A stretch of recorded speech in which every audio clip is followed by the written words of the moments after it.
Hello students, welcome to the session on current affairs for June and July.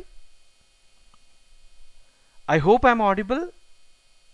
Please raise your hands if I'm audible. Please raise your hands. Yep. I'll be discussing those areas that are important for you from June and July current affairs point of view. Though the heading here says only June, I have taken few points from July as well.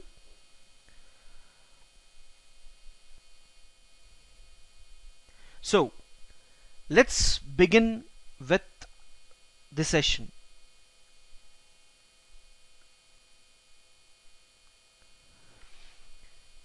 As you're all aware, June and July is the most important period for UPSC, especially when it comes to mains. You will see not less than 80 to 100 marks in mains on the areas which comes in June and July. At the same time, in prelims, at least 3 questions you may expect from the current affairs which actually happens during this period. The reason is, most people they believe that the question papers are still set. At least UPSC keeps 4 to 5 questions blank, because we see some questions even 1 month before the exam being asked. Issues which are in news 1 month before the exam is also being asked. So whatever major issues we come across, we will be seeing it.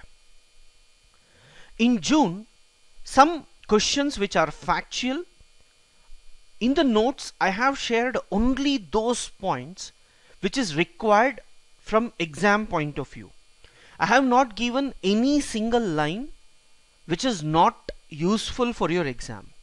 So whenever you are seeing this notes, don't highlight only few points and read only those points. Please try to read every single line that I have given in this material.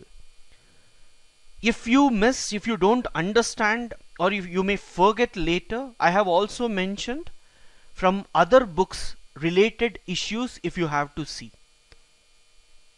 So if we take the first issue, that is president powers over state bills.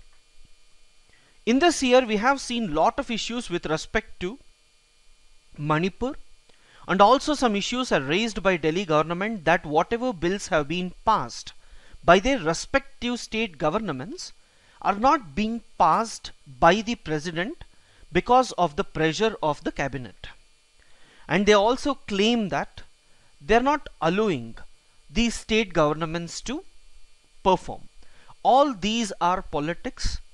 You keep seeing these issues regularly. Please avoid reading that as much as possible.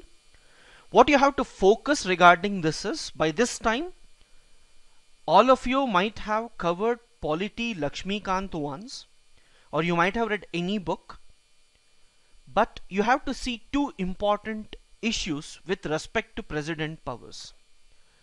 In Lakshmikant, you have to see what is the difference between presidential powers and governor powers with respect to bills.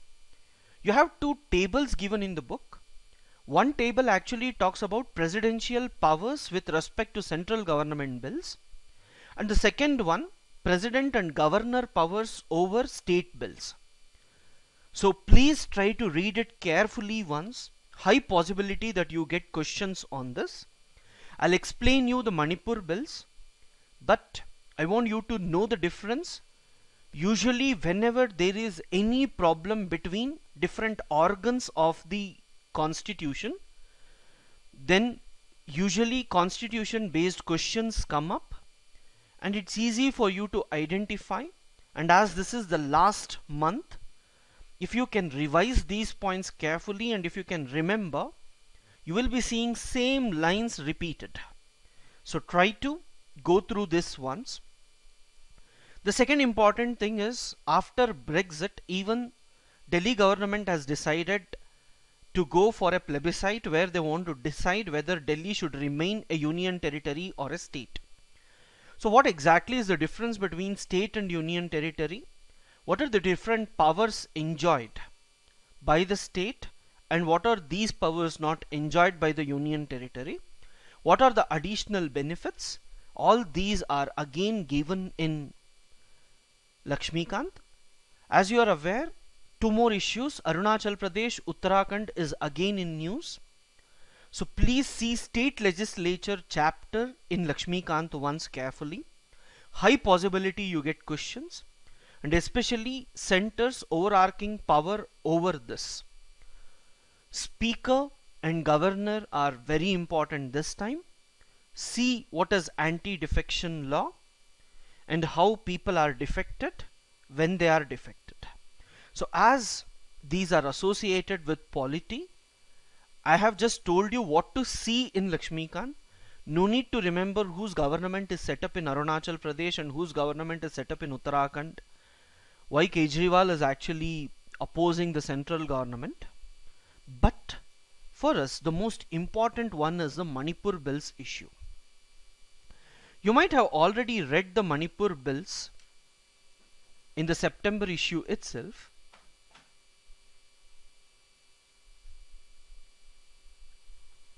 You might have already read the Manipur bills issue in the September itself. So let us see what exactly the Manipur bills issue is. This topic is important not from prelims, but it is mainly important from mains point of view. You can mark this topic to be internal security based topic. But sir, what can they ask in prelims? Then it has to be on Article 371C. You know special category status. Special status is given under Article 370 for Jammu and Kashmir. And within states, certain provinces are being recognized under Article 371. There are several states in which the most important one is Article 371. In this you see Manipur carefully because it is in news. When you take geographically Manipur, Manipur is a valley surrounded by mountains. It's completely surrounded by mountains, and they have a valley, and only one major national highway passes through it. So usually what happens, in the mountains Nagas and Kukis are present, whereas in the valley Manipuri people are present. So whatever the government is trying to do, the Manipur government is trying to do, it is against migrants from other states. They want to prevent migrants from other states to come and establish their own stuff in Manipur. For that they have three contentious bills. One is your Manipur land reforms and land revenue, the Manipur shops and establishment bill. These two are considered to be anti-migrant bill, and they are in talks with the central government, and it is said that these two can be easily solved. But the third issue is about the Manipur protection of people's bill. It says protection of people. Now who are these people? The fear for Nagas and Kukis who are present in hills is that the government is planning to protect only the Manipur people, not anyone else. The same thing that you see in Sri Lanka, where Sinhalese is being protected, in Bangladesh, where only Bengali people are protected, not Chakmas or anyone. So in Pakistan, you had similar issues. So, which is trying to be repeated in Manipur again. So all these three bills, because of anti-migrant issues, have been stopped. In internal security, UPSC has clearly asked questions based on any of these northeastern states.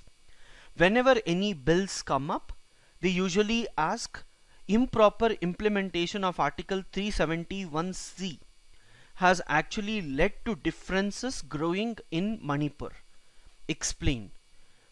Under Article 371C, as I have clearly mentioned, Manipur has valley and other two regions, Nagas and Kukis, and Manipur is not considered to be a tribal state completely. So the tribal districts or the mountains which are actually present, in this committees has to be established under Article 371C. President has to establish it and governor has to send report about how these people are being ruled. So all these things you need to read carefully in the prelims. The next important point regarding the Manipur bills issues is that you might have heard of inner line permit in most of the northeastern states, especially where the tribal community is present. You might have heard that we need to take permission to enter into Arunachal Pradesh, to enter into Nagaland.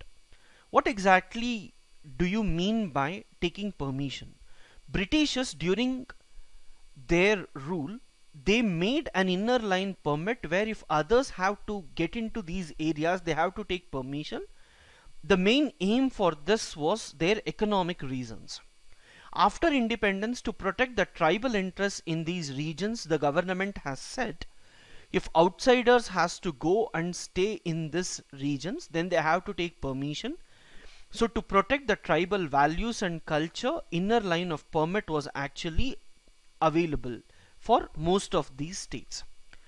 Now, the Joint Committee on Inner Line Permit System was actually formed by the Manipur government, and this government has said that we will draw a line where we will be saying that others will not be allowed to take lands, they cannot establish shops.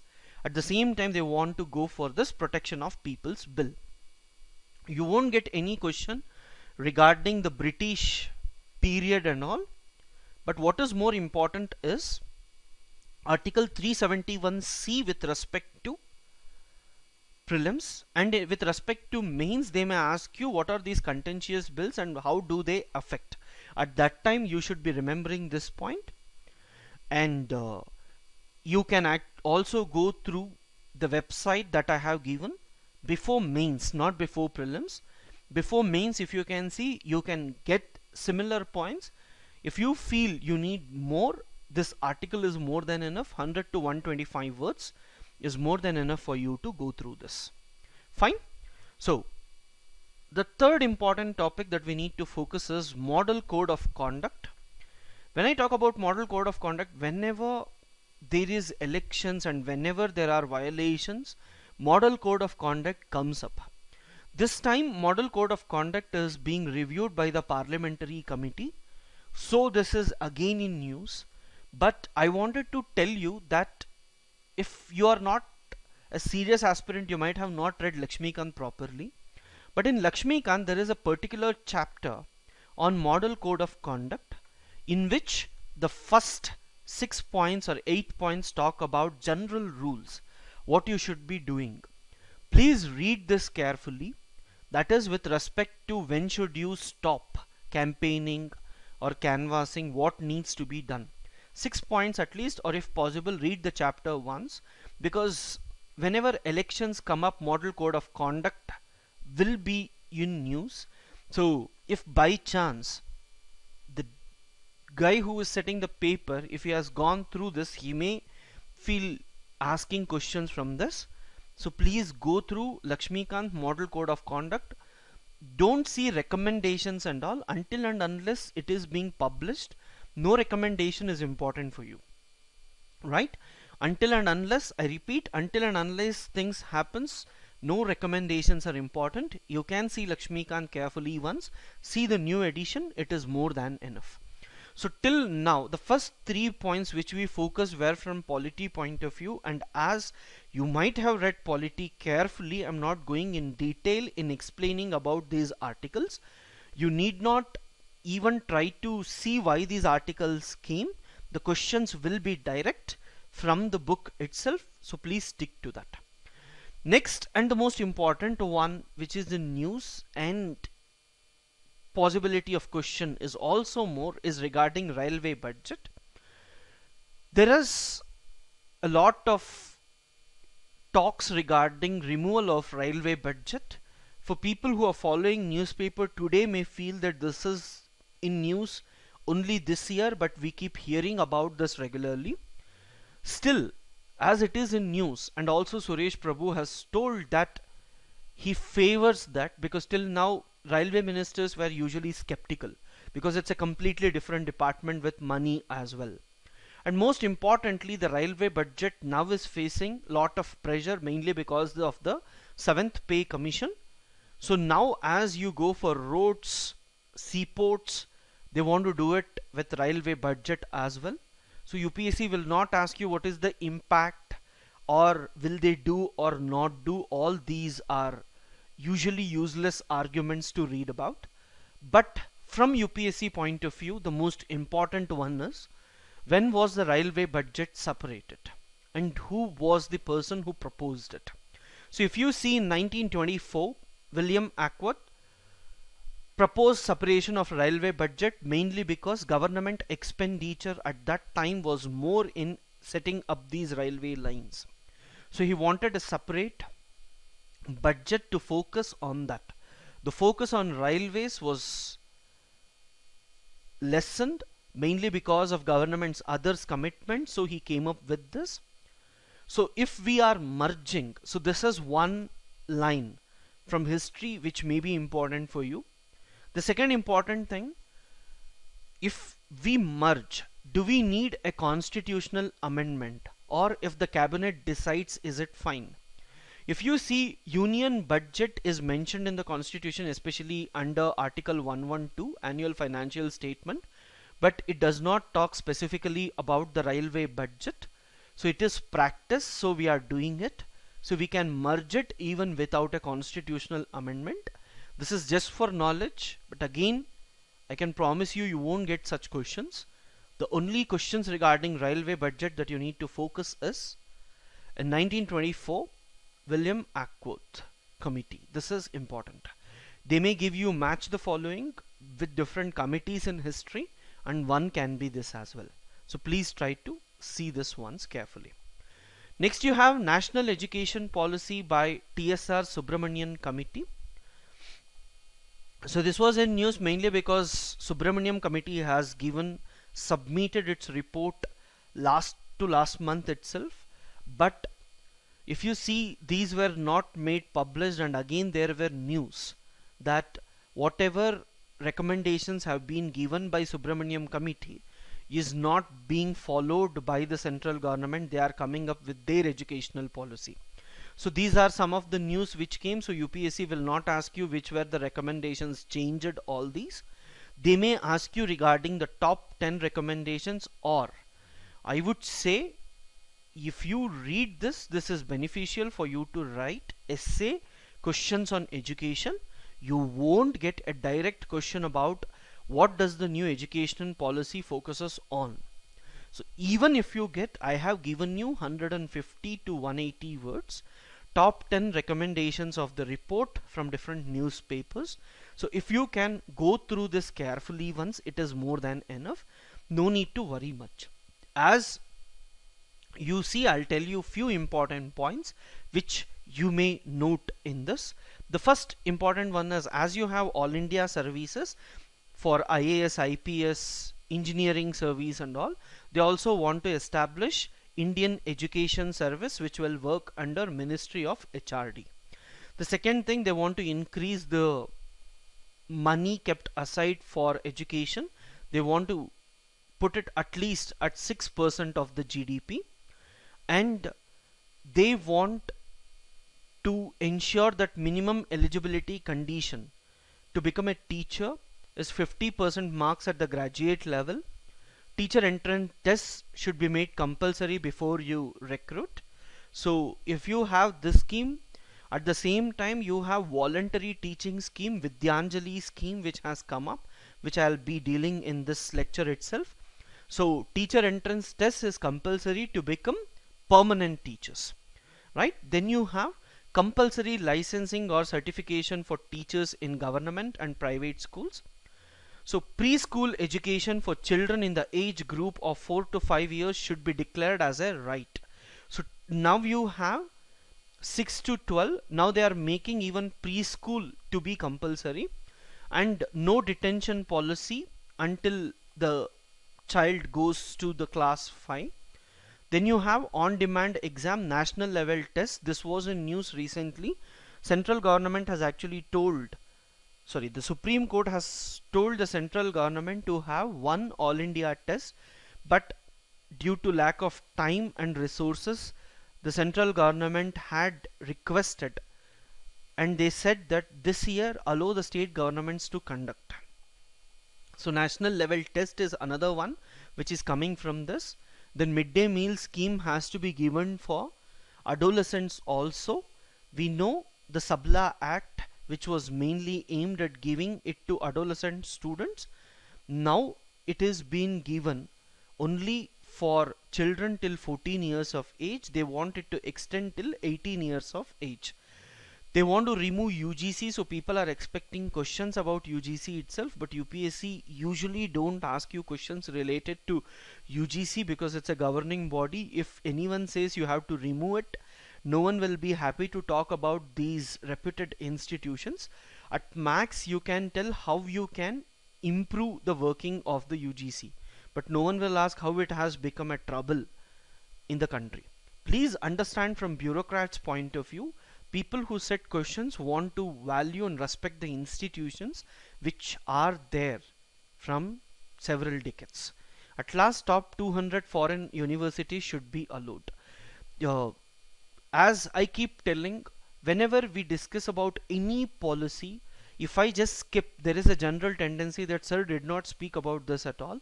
But if you see, all these are self-explanatory. But just in case you don't understand any particular term, I have just explained. So let's move quickly to the next topic, which is Drought and National Water Framework Bill. Here I'm going to spend enough time about drought, mainly because definitely there can be a question either in prelims or mains with respect to drought. This year we have suffered a lot, and there are significant changes that has happened. So first things you need to focus is from geography. Let's see what exactly drought means. So under IMD, Indian Meteorological Department, we say in terms of rainfall percentage, drought as a situation occurring in any area when the mean annual rainfall is less than 75% of the normal rainfall. Please underline this, 75% of the normal rainfall. This is the definition given in NCERTs also, so you should be careful about it. And then further, the droughts are divided into two broad categories. One, you have a severe drought when the rainfall is less than 50%. That is, when deficiency is of rainfall exceeds 50%, we call it severe drought. If it is 25 to 50%, then we call moderate drought. So drought, if you have 75 rainfall is less than 75% of the normal rainfall, we call it drought. Severe drought, when the deficiency of rainfall exceeds 50% of the normal rainfall, and moderate drought when the drought is in between 25 to 50%. But what is most important is the types of droughts.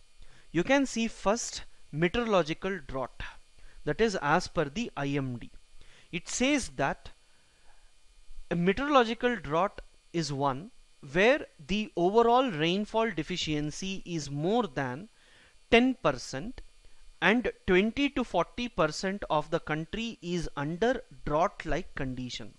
So overall rainfall deficiency, if you're getting 300, if it reduces below 270, we call it it's rainfall deficient, and 20 to 40% of the country is under drought-like condition. Here you have two conditions. One is associated with rainfall, the other one is associated with area. So you're looking at rainfall and area. So you said drought is something else and meteorological drought is something else. Drought definition by IMD, which applies throughout, normally is given before. Meteorological drought, how you define, is given. Types of droughts, within that we name it separately. We have 7 types of droughts which we will be seeing. So the first one is meteorological drought, where one you saw rainfall percentage, second you saw the area. Then you see the major causes of meteorological drought is very important. you may get this as prelims based questions itself. I have given you 4 points, and they may ask you to talk about these 4 points, or they may give you these 4 points and ask you one only, 1 2 3, like this. So one major problem is lean monsoon and below average rainfall due to absence of depressions over India. You might have heard about breaks or movement of the southwest monsoon or the ITCZ zone. So if that depression is not there over India, then this may lead to lean monsoon.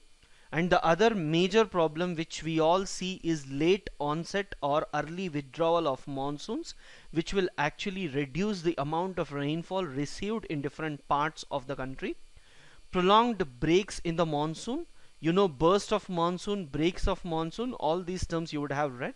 So you will get rainfall for some time, then for some time there won't be any rainfall, again you get rainfall. So this is usually termed as breaks in monsoon. And the last important one, re-establishment of southern branch of jet stream. So you all know that when the southern branch of jet stream establishes itself, again rainfall reduces, and due to this the rainfall will be less than what is actually expected. So these 4 are the major points which you have to focus. Next you have hydrological drought. It is associated with reduction of water. So usually a meteorological drought significantly may lead to hydrological drought. If you have 2 consecutive meteorological droughts, say for example 2014 and 2015 are consecutively meteorological droughts, then obviously you will find hydrological drought, and this is seen in practice as well. Can you see 2014-15 both are droughts? Again you saw water not at all available in the lean season at all. So this is what they say, hydrological drought usually follows 2 meteorological droughts. Then you have within hydrological drought 2 types of droughts. One is surface water drought, that is lakes, rivers and all doesn't have much water. On the other hand you have groundwater drought, where the level of water in the groundwater has significantly reduced, mainly because the areas through which water percolates deep may be reduced. Fine. So third important type of drought is agricultural drought. When I'm talking about agricultural drought may occur even when there is no meteorological drought. That is, without meteorological or hydrological drought, you may call a region to be facing agricultural drought. Mainly because in agricultural drought, we will consider only with respect to particular crops. Say for example, you might have received enough rainfall to grow ragi or wheat, but you don't have enough rainfall to grow paddy. So this is relative. With respect to paddy, it is drought, but with respect to wheat, it is not drought. This type of drought is actually known as agricultural drought. Next you have soil moisture drought. You might have read about sugarcane, where sugarcane is one crop which actually leads to drought, mainly because it sucks all the water which is present in the soil. So soil moisture drought means this is a situation where the soil moisture is inadequate for the crop growth. So this is known as soil moisture drought. Next you have socio-economic drought. It reflects the reduction of availability of food and income loss because of not availability of sufficient water. So droughts are defined differently. Socio-economic drought, no proper food and money for the farmers. Famine, it occurs when large scale collapse of access to food occurs. So India after Green Revolution has not seen famine at all, so don't worry about it. Most of the schemes like PDS and all actually came up because of this itself. At last you have ecological drought. Ecological drought takes place, say for example you have food chain and food web. If any food chain or food web does not sustain because of lack of water availability, then we call it to be ecological drought. So if there is any problem to the entire ecology, we call it ecological drought. The second important thing that I need to discuss about drought: one, guys, they may ask you about definition directly. Second, types of droughts, and match the following. Third, updated nomenclature is important. So we have, whenever we see any droughts kind situation, poverty and all, there is a tendency which has been criticized again and again by not just outsiders but also within the country, that we keep changing the definition. We have changed the definition of drought also. So if you see, earlier you have two columns, one is new terminology, another one is old terminology. So if you see what is normal, below normal, above normal, droughts are given. But what has changed is this: deficient year, large deficient year. These two are important. When the rainfall deficiency is more than 10% and 20 to 40% area of the country is under drought conditions, we called it drought earlier. Now you don't use the term drought, but you use deficient year. Please remember, it is deficient year. Then if the deficiency is more than 10% and the spatial coverage is more than 40%, then we call it all India severe drought year. So you have two terms, deficient year and large deficient year. So you are removing all India drought and all India severe drought year. The Indian Meteorological Department has said that we have given this new words mainly because there is lot of politics involved in calling something to be a drought. People, by considering different definitions, they either criticize and they keep saying that my state is under drought and you give me more money. So to avoid that, the IMD has come up with new terminology. This is what they say. So UPSC will not ask you the first three. Try to remember, it's fine. But most important one is the last two, deficient year and large deficient year. Both, everything in the nomenclature is actually associated with 10% of the rainfall. If it is plus or minus 10%, we call it normal.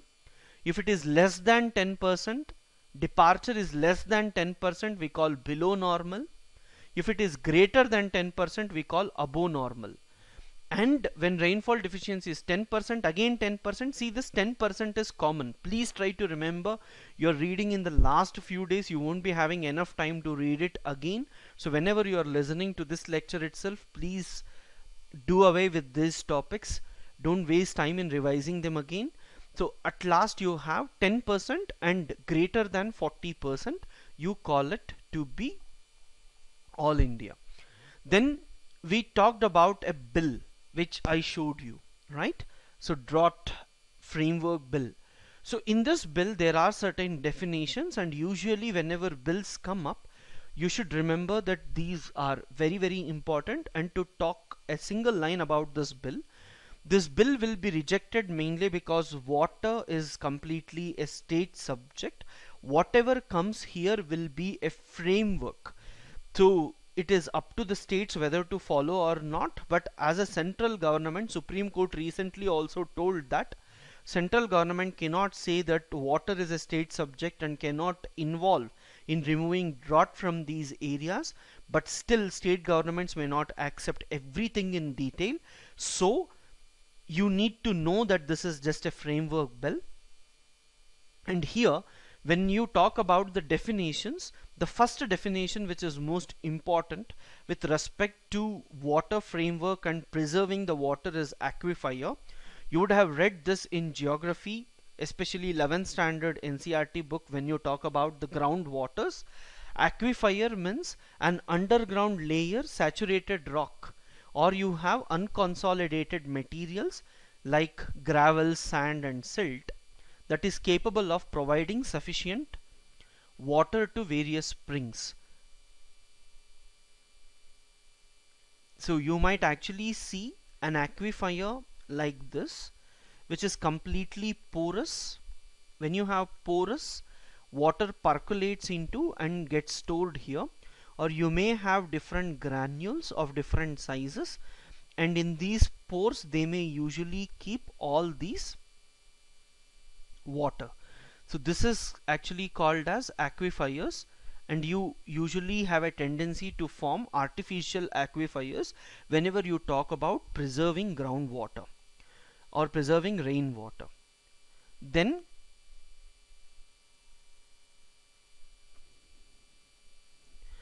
base flow.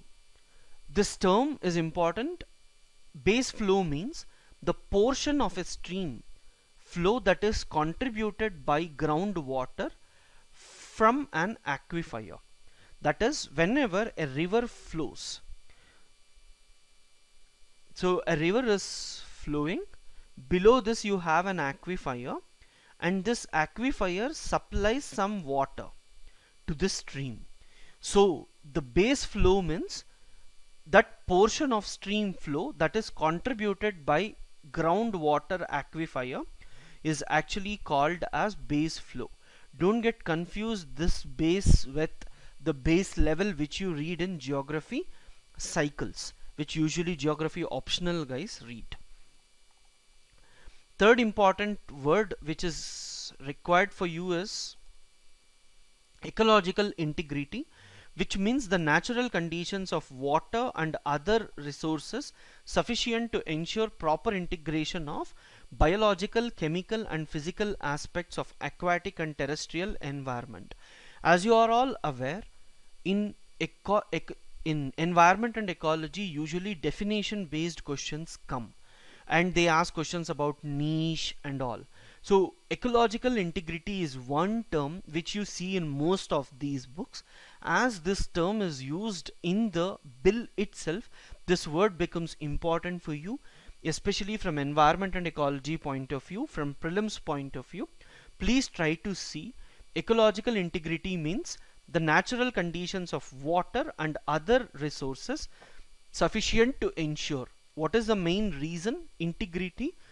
It is not the ethics, aptitude and integrity. This integrity is more about integrating biological, chemical and physical aspects of the aquatic and terrestrial environment.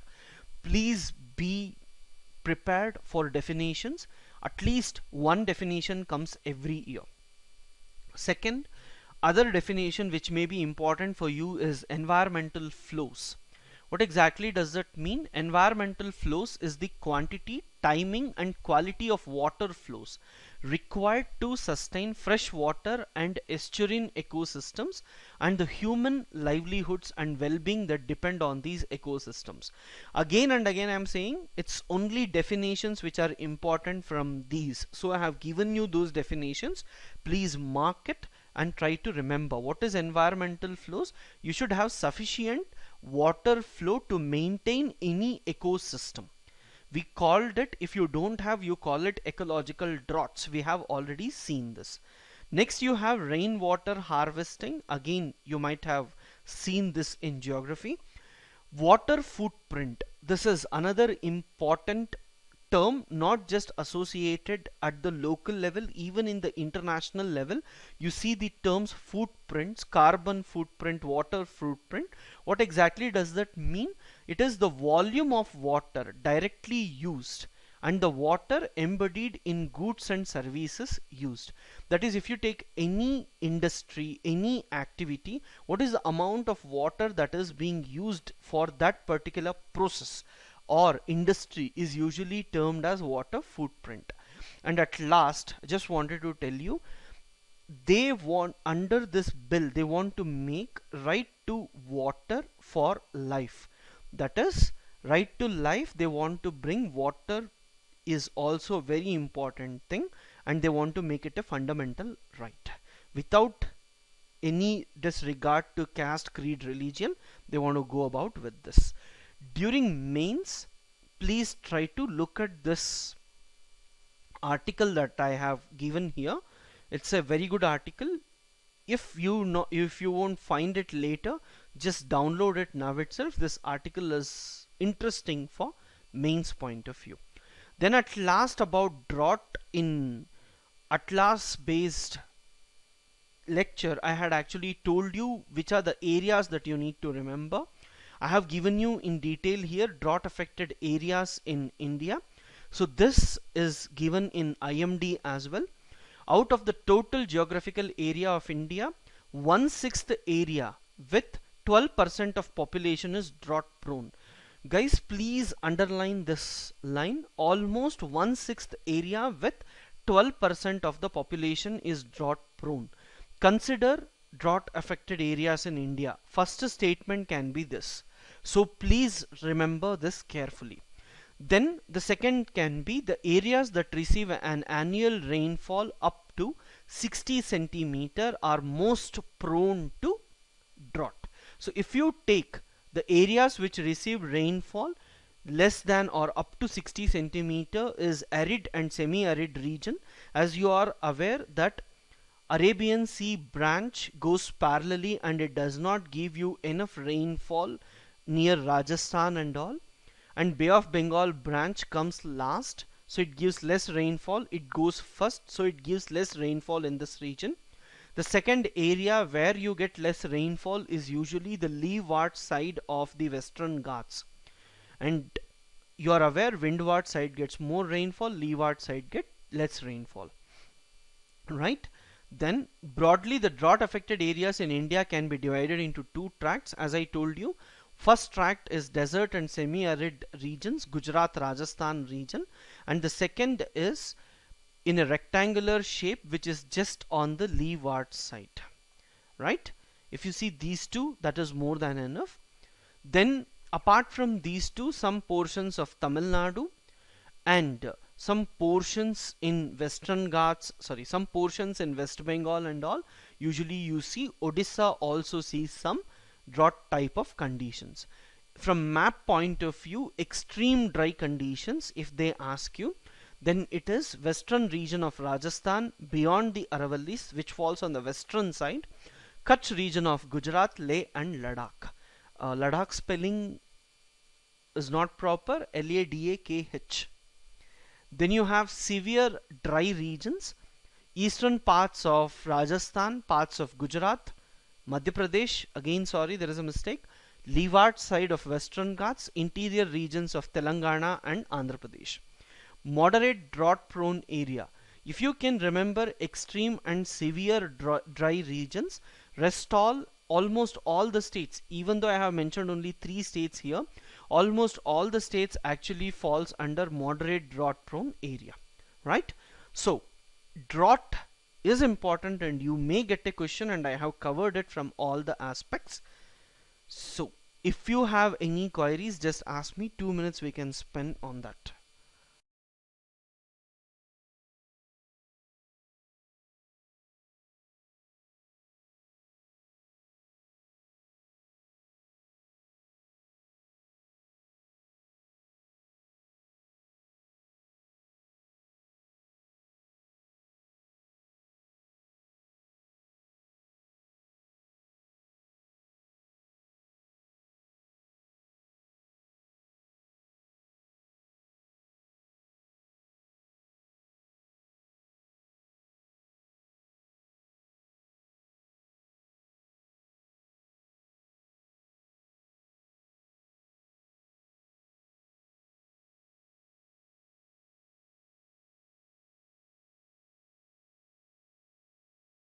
One question is regarding what is long period average.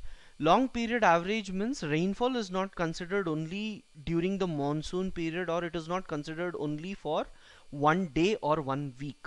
When we say long period average, usually we consider in India, we consider throughout the year, and even this will be segregated into monsoon drought, where we consider only the period during the monsoon rainfall. In those regions which get rainfall only during monsoon, there we consider only long period average of monsoon period, that is when the monsoon starts and when it reduces. So it is bit technical in calculation, so don't worry, you won't get a question. but just understand it's not one day or 1 week, it is for a significant period. Every country keeps changing based on the amount of rainfall it receives during that particular period. Then if you consider the second question, yeah, the second question was related to departure of realized rainfall.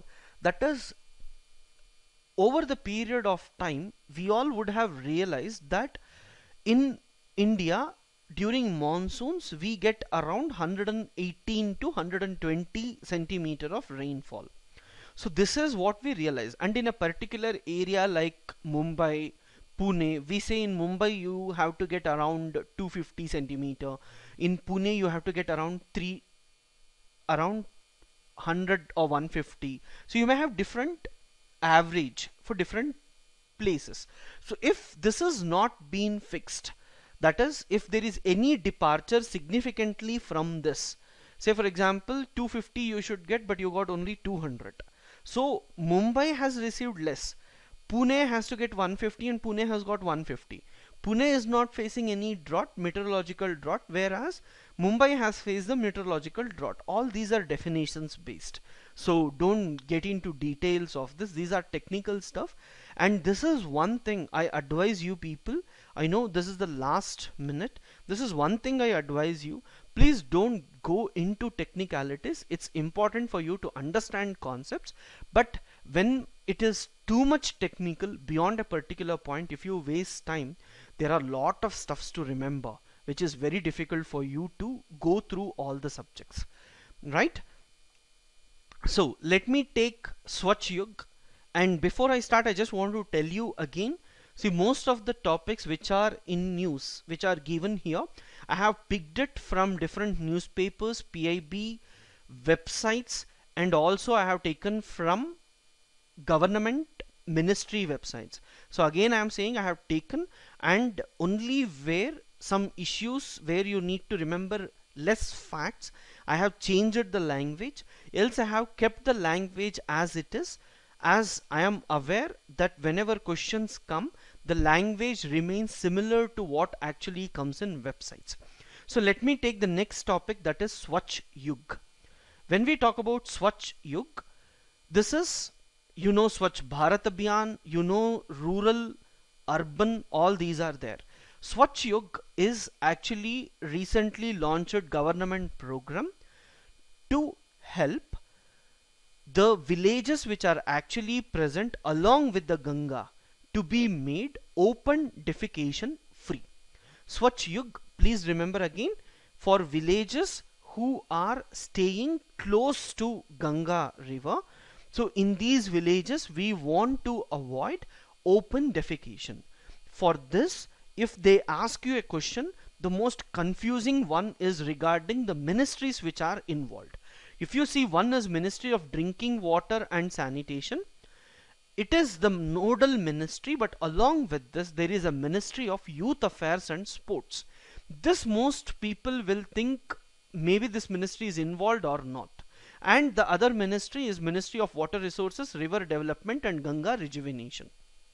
Now, so the 5 states, that is Uttarakhand, Uttar Pradesh, Bihar, Jharkhand and West Bengal, the villages who are present near this are usually being taken care of. The second statement which may come regarding Swachh Yug is the campaign being a collaborative effort between the Swachh Bharat mission, local youth leaders, Yuva. From Yuva they have taken U, and the Namami Gange project, Ganga. So they have joined Swachh Yug, which translates into the age of Swachh. They won't ask you a question, but if the question paper who is setting, if the guy who has made this particular Swachh Yug, if he gives the paper, then he may have a tendency to give it. That is the only point, else you won't get this type of statements. If you remember, Swachh Yug actually talks about open defecation free in Gram Panchayats along the Ganga. It's more than enough. In Ministry of Youth Affairs, they are planning to include agencies like NSS, NCC cadres, and you have Nehru Yuva Kendras and all. So this may be another statement. In ethics, when you are writing in mains, if they ask you how to change the behavior of the people to implement Swachh Bharat Abhiyan, then this may be important. We are using local youth volunteers to support a behavioral change. So usually whenever people write answer, they don't include that they may use local youth leaders in changing the behavior of the rural people. For people who have read ethics, especially attitude chapter, this makes sense. So in ethics you have to change the attitude of the people. At that point of time you can actually take the support of local youth leaders when it comes to rural India, right? Then eighth topic is President visits Ghana, Cote d'Ivoire and Namibia. So immediately when you see visits, you may feel scared because you have seen prime ministers visits, president visits. What all you have to remember: African countries are important, and as it happened in June, after this even prime minister wanted to visit Africa, and many say that it is to counter Chinese presence in Africa. Whatever said and done, these three countries are important from geography point of view. That is the reason why I have taken this particular topic. It is important due to two specific reasons. Whenever I take Ghana, Cote d'Ivoire, as even in the geography through maps African video, I have already talked about Gold Coast, which is Ghana, Ivory Coast is Cote d'Ivoire, Grain Coast is Sierra Leone and Liberia, Slave Coast is Togo, Benin and Nigeria. Match the following, these can come. High possibility this time, mainly because president has visited.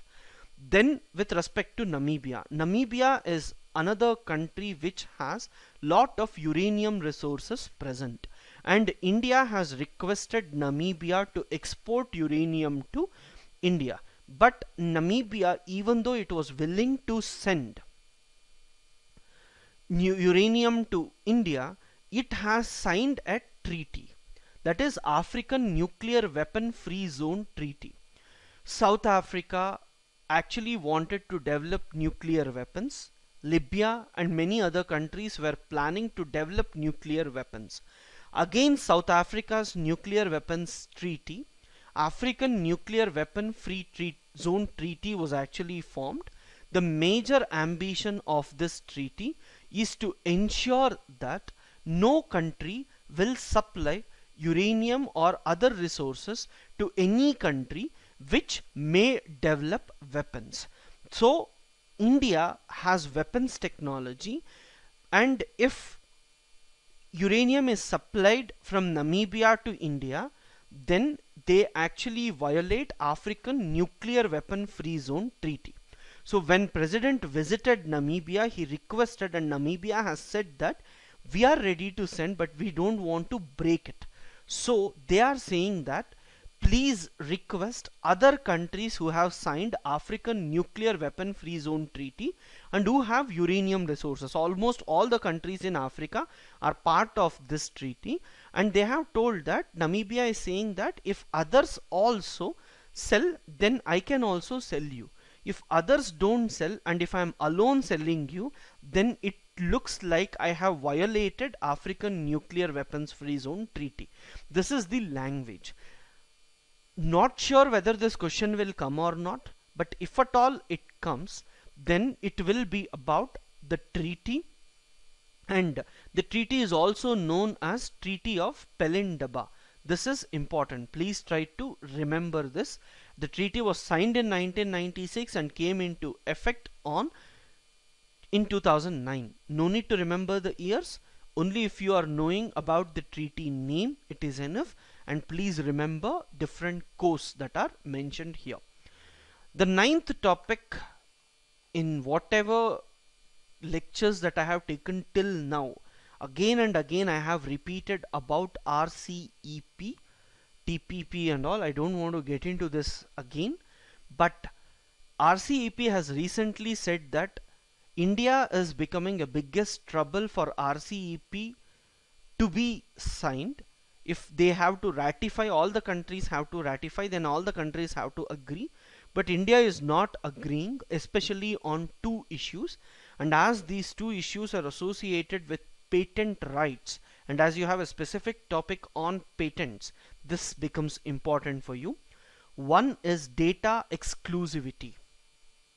That is, see, whenever you usually produce any drug, you have a data what all you are mixing, in what proportions you are mixing, and how you are doing it.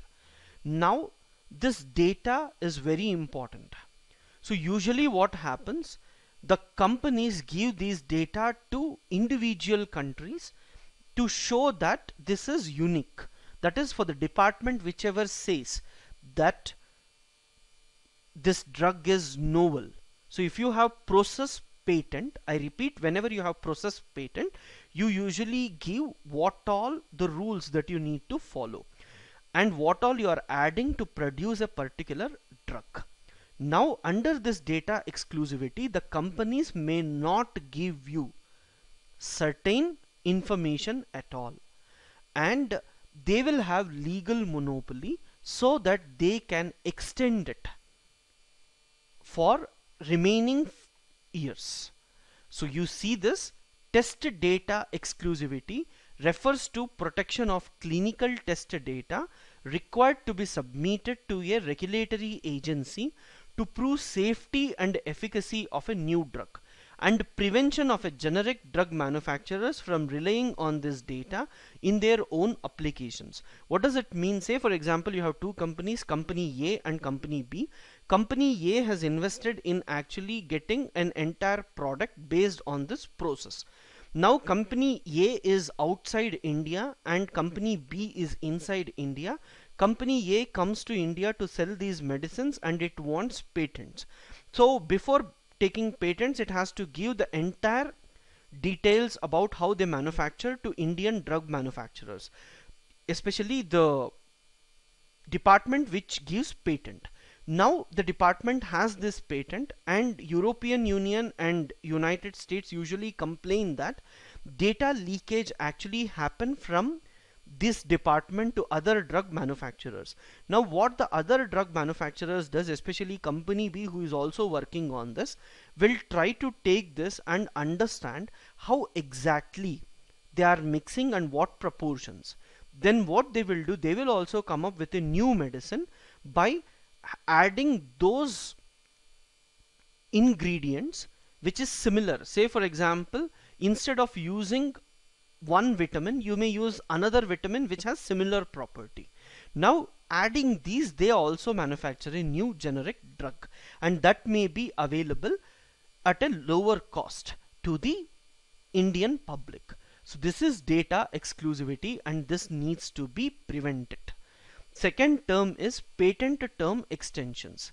During the delay of processing patent application, say for example, if you apply today, the patent department may take 1 year or 2 years to give you the patent. So till that time you will be losing that monopoly, isn't it? That extra time needs to be given. India doesn't follow most of it, mainly because we want to protect our citizens, but this is one of the major constraints why US wanted to establish TPP. Now India in RCEP does not want data exclusivity and patent term extensions, at least with respect to drugs. But RCEP is adamant on that, and until and unless India signs it, they are not going to accept it. They have also asked recently that India may walk out if they do not sign these two. Right? So least possibility of getting a question, maybe in mains you may get a question on this patents. Next, you all are aware, after NSG, like there were similar agreements, or India has joined certain groups, and one such group is Hague Code of Conduct, which is also known as a treaty against ballistic missile proliferation. See, NPT, non-proliferation of nuclear weapons. When you take MTCR, that is Missile Technology Control Regime, there you are talking about all types of missiles. Specifically for ballistic missile proliferation, you have Hague Code of Conduct. India joined it in 1st June on 1st June 2016. What are the most important things about Hague Code of Conduct? Like MTCR, this is also voluntary, legally non-binding. Remember, if India after joining violates it, India will not be punished. So that is the meaning of legally non-binding treaty. It is against ballistic missile proliferation. India has joined this. What is the meaning of this? Now, as India has joined this, India cannot sell ballistic missile production technology to any other country which do not have ballistic missiles. So which are the countries which are not part of it? The most important one which we are interested in is Israel, Syria, Lebanon, Saudi Arabia, Iran. So these are from the West Asia. Now if you take Pakistan, Bhutan, Nepal, Sri Lanka, Bangladesh, Myanmar, none of the South Asian countries are part of actually. Laos, Vietnam, Thailand, Malaysia, Indonesia, China and North Korea are not members. Even if China applies, China may be rejected in this mainly because China gives technology to Pakistan and other countries. India joined into Hague Code of Conduct not to say that we won't give our ballistic missiles to anyone. The main intention of joining it is to prove to the international community that we follow certain norms and we stand for peace. And almost all the organizations clearly say that you should not proliferate weapons, and India is not willing to proliferate its weapons, especially the technology related to anyone. So by joining these organizations, India proves again to the international community that we are committed to the things that we say outside. So please consider us to be serious even though we have not signed NPT. India wanted to join NSG, it was rejected, but to show our commitment, we wanted to, we joined HCOC. Fine.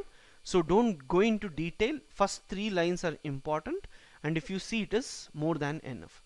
So the next important one, I'll take NSG at the last, where I'll explain all these politics behind it. First, let us see some of the issues which are important. Missile technology control regime. Other organization which other group which India joined is MTCR.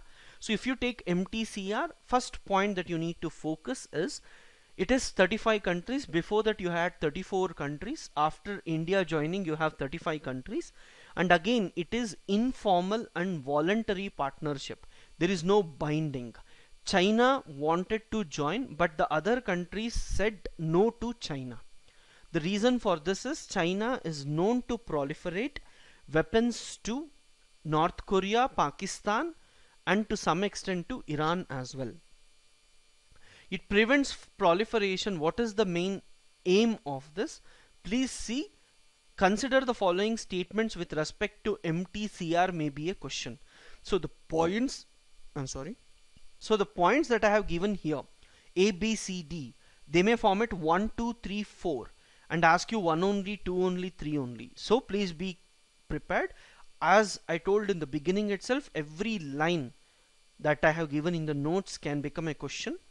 It prevents proliferation of missile and unmanned aerial vehicle technology capable of carrying above 500 kg payload for more than 300 km.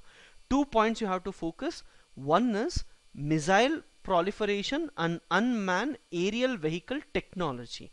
You should prevent technology proliferation. When Russia wanted to give us technology for BrahMos, US and other countries said you cannot give beyond 300 km, mainly because of this MTCR. So BrahMos, if you see, it is 290 km, mainly because of MTCR regime. Russia followed MTCR and gave us technology till only 300 kilometers. Then MTCR was actually started by G7 countries. Than HCOC, MTCR is important as India has joined. Most people are interested in knowing about NSG or NPT, but they are not focusing on MTCR, so UPSC may focus about it. So we have given all the information that is required from the MTCR website itself. So MTCR was actually started by G7. If you take G8, G7 was without Russia. So now if you take the annex is divided into two separate groupings. Any protocol is usually divided into two. So like for example, you have NPT, it is divided into nuclear weapon states and non-nuclear weapon states. The same way MTCR is divided into two categories. One category actually includes complete missiles and rockets, major subsystems and production facilities. Whereas category 2 includes materials, technologies, propellants and subcomponents. So major components actually come under category 1, minor things comes under category 2. As per MTCR, category 1 related things should not be exported to other countries. So category 1 is prohibited. Category 2 you may export. There is no veto on category 2. So in definition, when UPSC is giving you MTCR stops export of category 1 products, then it is correct. Then you have MTCR identifies 5 factors that members should take into account when evaluating a possible export of controlled items. Even though they have told that you should not supply category 1 to any country, but sometimes it is not possible. So Russia wanted to give it to India, right? Like that, if any country wants to give to other countries, then they have to see the 5 factors. What is it? All these 5 factors talks only about the intention of the person or the country who is actually asking for it. For example, if Russia is planning to sell a technology to India, then Russia should see what is the intention of India. So see whether the intended recipient is pursuing or has ambitions for acquiring weapons of mass destruction. So if that country wants to acquire weapons of mass destruction and if you are giving technology, then it is wrong. Second, the purposes and capabilities of the intended recipient's missile and space programs. So if anyone transfers anything to India, then it's clear that India can develop it into a nuclear weapon, because India is a very strong country with technological background in missile and space programs. This was one of the main things which United States said to Russia when they were transferring BrahMos to us. But still, as I have told you, it is voluntary, informal. No one can punish the other country for violating it. The potential contribution the proposed transfer could make to the intended recipient's development of delivery system, the credibility of the intended recipient's stated purpose for the purchase. This credibility is what India says whenever we talk why other countries should not allow Pakistan to join such organizations. They say that Pakistan's credibility is not there because Pakistan gives, or Pakistan has already given, enough information about nuclear weapons to North Korea, Libya and Iran. Whether the potential transfer conflicts with any multilateral treaty. So if you transfer this, if it has problem with any other multilateral treaty, then you should not go for.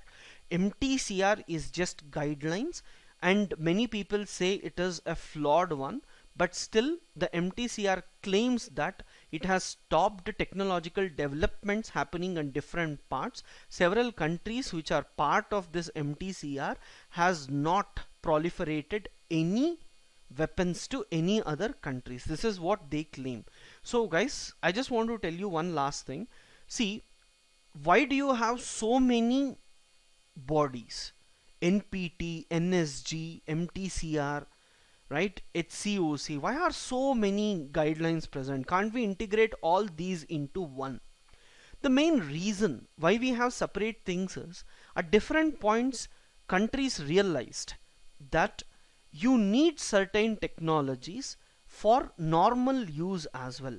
For example, when NPT came up, the main ambition of the countries at that time was to prevent nuclear weapons going from one country to another country. But they didn't realize at that time that if you have nuclear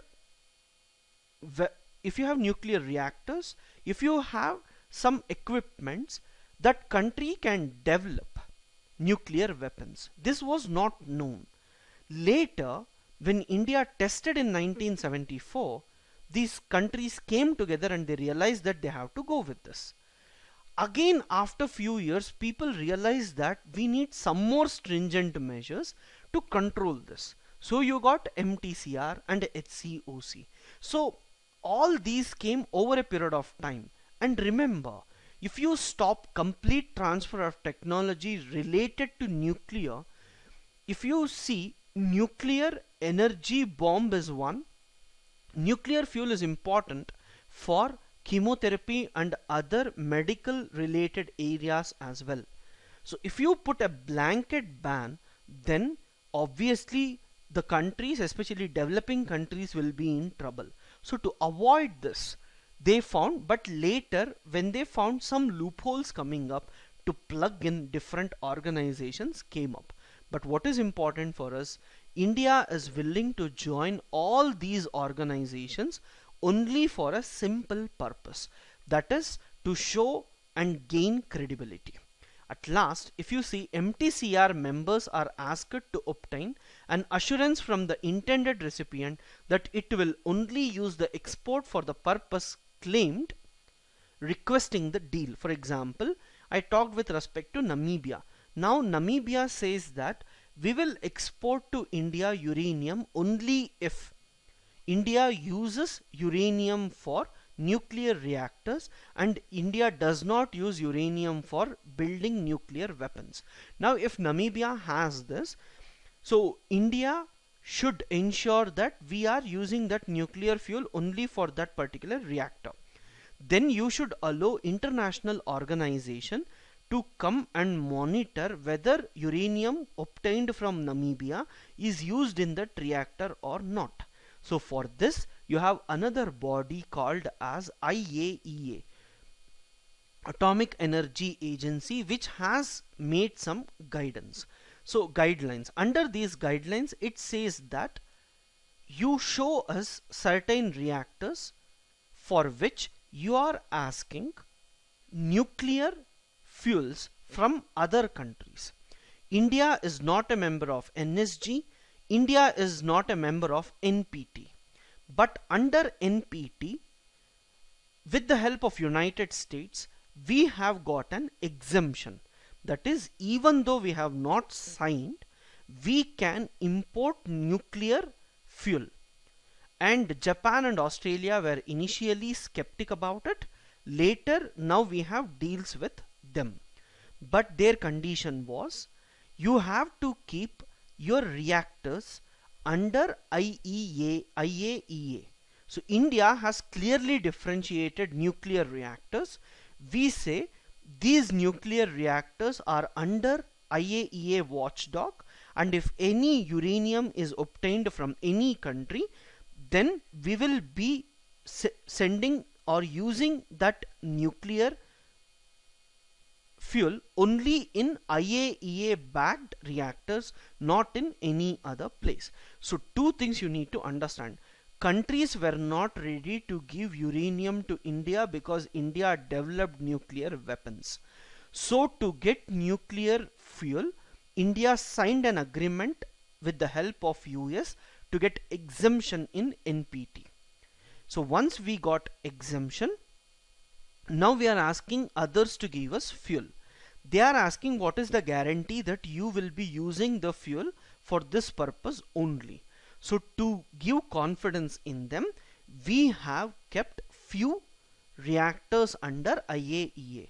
So if there is a question tomorrow why India should be given NSG, you won't get, but in interview if you get a question, then you should say that India's credibility by joining HCOC, MTCR, its willingness to join NSG, we have maintained our international commitments throughout.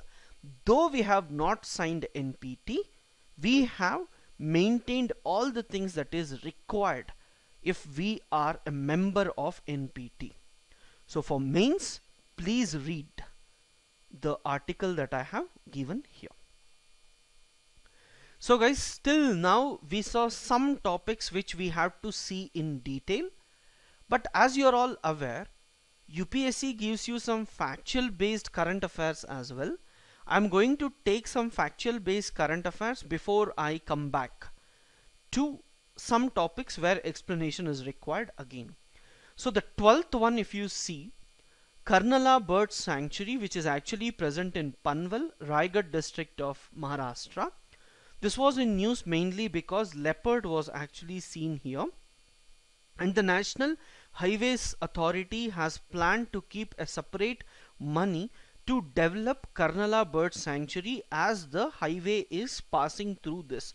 Which highway is passing, they have not yet indicated clearly, but as Karnala Bird Sanctuary is in news, and whenever sanctuaries are in news, it is important from environment and ecology point of view. So you have to remember the three rare species which are present in this bird sanctuary. They are Ashiminivet, three-toed kingfisher, and Malabar Trogon. No need to remember. By chance if a question comes, you should be ready. And the 13th one, recently you might have heard that the Modi government has come up with the National Disaster Management Plan. So when the government is talking about this plan, one of the major thing that you see in this plan, which was not there earlier, was that even though armed forces, Navy, Air Force or Army was used during disasters, but during planning these people were not made part of. So now they are trying to do joint exercises between the state disaster management authority and the army itself. So some exercises were in news. One was exercise Jal Rahat in Assam with armed forces, because floods are usually seen in Assam. The other two had actually happened, but try to see exercise Prakampana, that in Vishakhapatnam, Andhra Pradesh, between Indian Navy and AP because of cyclones. And you have exercise Sahayata, Gujarat with Air Force because of earthquakes. So please know these exercises with respect to disaster preparedness. Next, a small extinct mammal which is in news.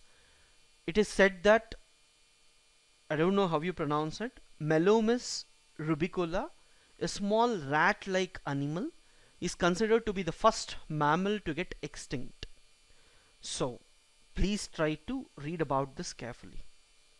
Just remember Melomus rubicola. UPSC has a tendency to ask you one-word questions as well, which are in news, so I have just given you some which are important. Then you have Nihali language, which is in news mainly because lot of people, there were around 2000 to 2500 people who were speaking this language. Now there is only one guy, others have migrated to different places. It was in news, so just wanted to know about it. In India, if you take, languages are grouped into Indo-Aryan, Dravidian, Tibeto-Burman, Austro-Asiatic. But Nihali language is considered to be language isolate. When we say language isolate, it does not belong to any of these groups. You say the Dravidian languages, you have 4 to 5 languages. So like that, every language has some interconnection, but Nihali languages, language isolate. If they ask a question, they may ask you about this. Language isolate. Then the second thing is it is traced to the pre-Aryan and pre-Munda period. So it is much before. And UNESCO has said that there are 197 endangered languages in India, and they included Nihali in critically endangered. And these people who are present are near Maharashtra and Madhya Pradesh border. So you saw some mammals and all, and again you have near threatened species discovered from Satpura Tiger Reserve, Madhya Pradesh. Rarest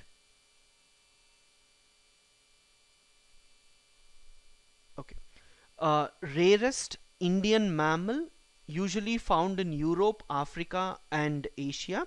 It is known as European otter. It is not given here. European OTTER, European otter. So it actually talks about near threatened species. It is found for the first time in Satpura Tiger Reserve, which is present in Madhya Pradesh. Not required, but as it is in news, environment and ecology, few people may say, sir, it was in news, you didn't clear and it came in exam. I have given, but difficult to remember all these. If you can remember only few, it is fine. Next, let's move to science and technology related projects. As you are aware, Goldilocks, questions like Goldilocks, all these came in UPSC. Simple questions about science and tech, 8 to 10 questions will come. If you can see what the project is for, it is more than enough.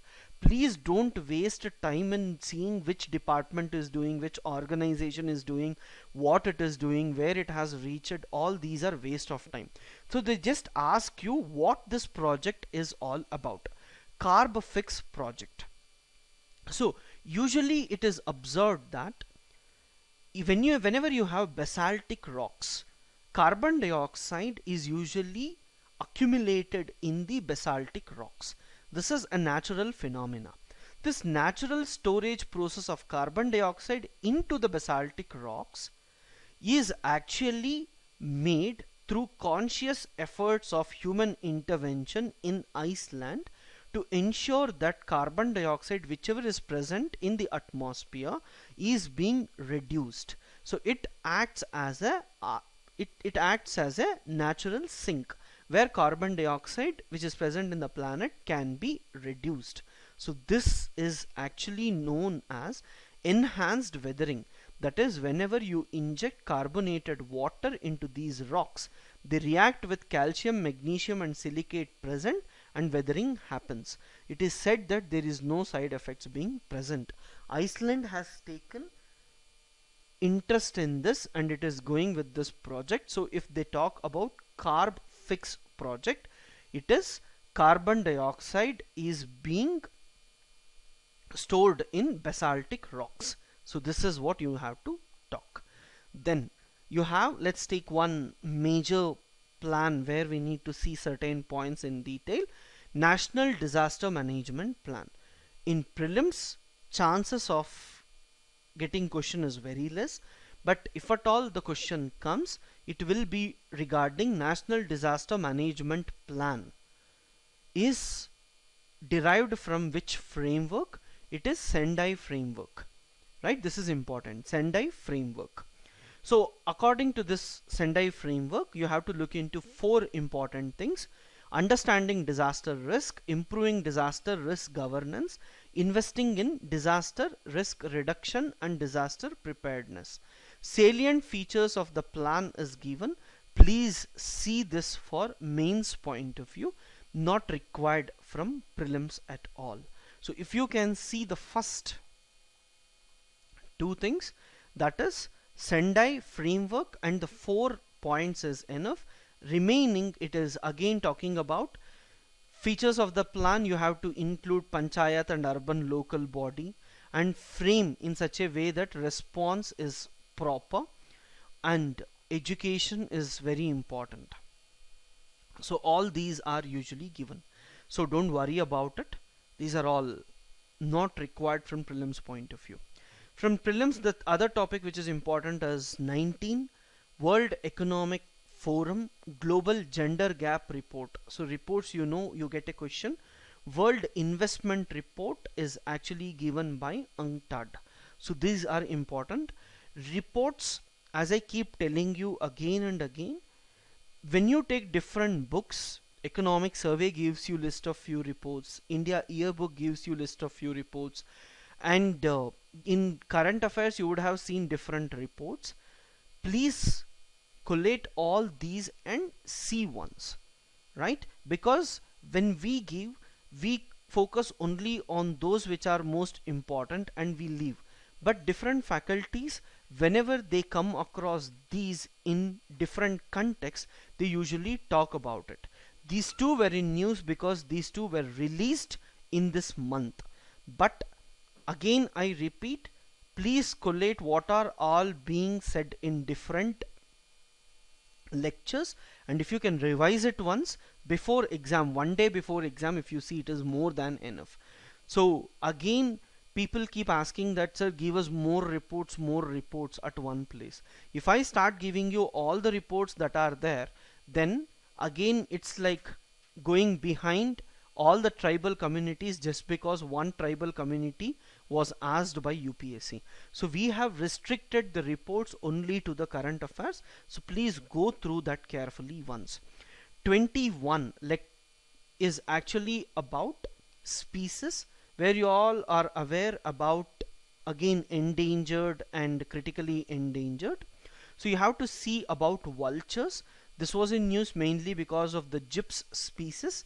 So Indian vulture, which is critically endangered, Himalayan griffon, closely related to Indian gyps, but it is not endangered. Red-headed vulture, Egyptian vulture. Maybe question can come about these vultures as it is in June. So please see this carefully once. Whatever information is given is enough. I can't explain anything regarding the structures, features and all. They also won't ask you. It's just that you need to read it and remember, right? So we have to cover other topics as well. So let's move to other issues. So ISRO, every month something or the other comes up. This month focus was on satellites that were launched. So information about these satellites are obtained from the ISRO website itself. Whatever I have given here is from ISRO website itself. So just see, Cartosat 2 series satellite was launched along with 19 satellites. Please see, it is 36th flight, successful flight, right? ISRO's Polar satellite launch vehicle successfully launched the 727.5 kg Cartosat 2 series satellite. So this is 35th consecutively successful mission of PSLV. One has failed, and the 14th in its XL configuration, larger size configuration. The imagery sent by the Cartosat 2 series satellite will be useful for cartographic applications. What is the significance of Cartosat 2? If a question comes, you should be aware of this. So along with this, the co-passengers satellites were Satyabhama Sat from the Satyabhama University of Chennai, and then you have Swayam from College of Engineering Pune. Usually they won't ask you such questions, but if at all anything comes regarding this 20 satellites, I am telling you, June factual questions will be more. That is the reason I am stressing again and again, even though these look factual, please go through it once because this is important. Next you have Caspol. You are all aware that initially at the ground surface friction will be more for the rockets. So to prevent that friction, Caspol is a polymer which is being painted to the rockets, and this avoids fire accidents. Now ISRO wants to give it for general public also, where for automobiles, in railway coaches, and also for houses they want to coat this so that there won't be any fire accidents to people who usually travel in this or stay in this houses. The other important one-liner of this month is bionic leaf. It turns sunlight into liquid fuel. Simple question, what is bionic leaf? It converts sunlight into liquid fuel. Who, why, all these are not required. Don't waste your time. Second, potassium bromate and potassium iodate. These are the stuffs which are actually used in baking industry. If you want to see that the bread has to increase the puff and all, then usually they use potassium bromate, but use of this is being seen to be carcinogenic. So potassium bromate and potassium iodate, their usage is mainly in the baking industry. They may ask you which of the following is usually used in the baking industry. Then let's see, India gets contract to mine seabed for mineral resources. While talking about geography through maps, I talked about territorial waters, exclusive economic zone. But I told you whatever is beyond 200 nautical miles is usually considered to be international waters. Now this international waters actually comes under International Seabed Authority. This International Seabed Authority gives contracts to certain countries to explore mineral resources which are actually present in the sea near its area.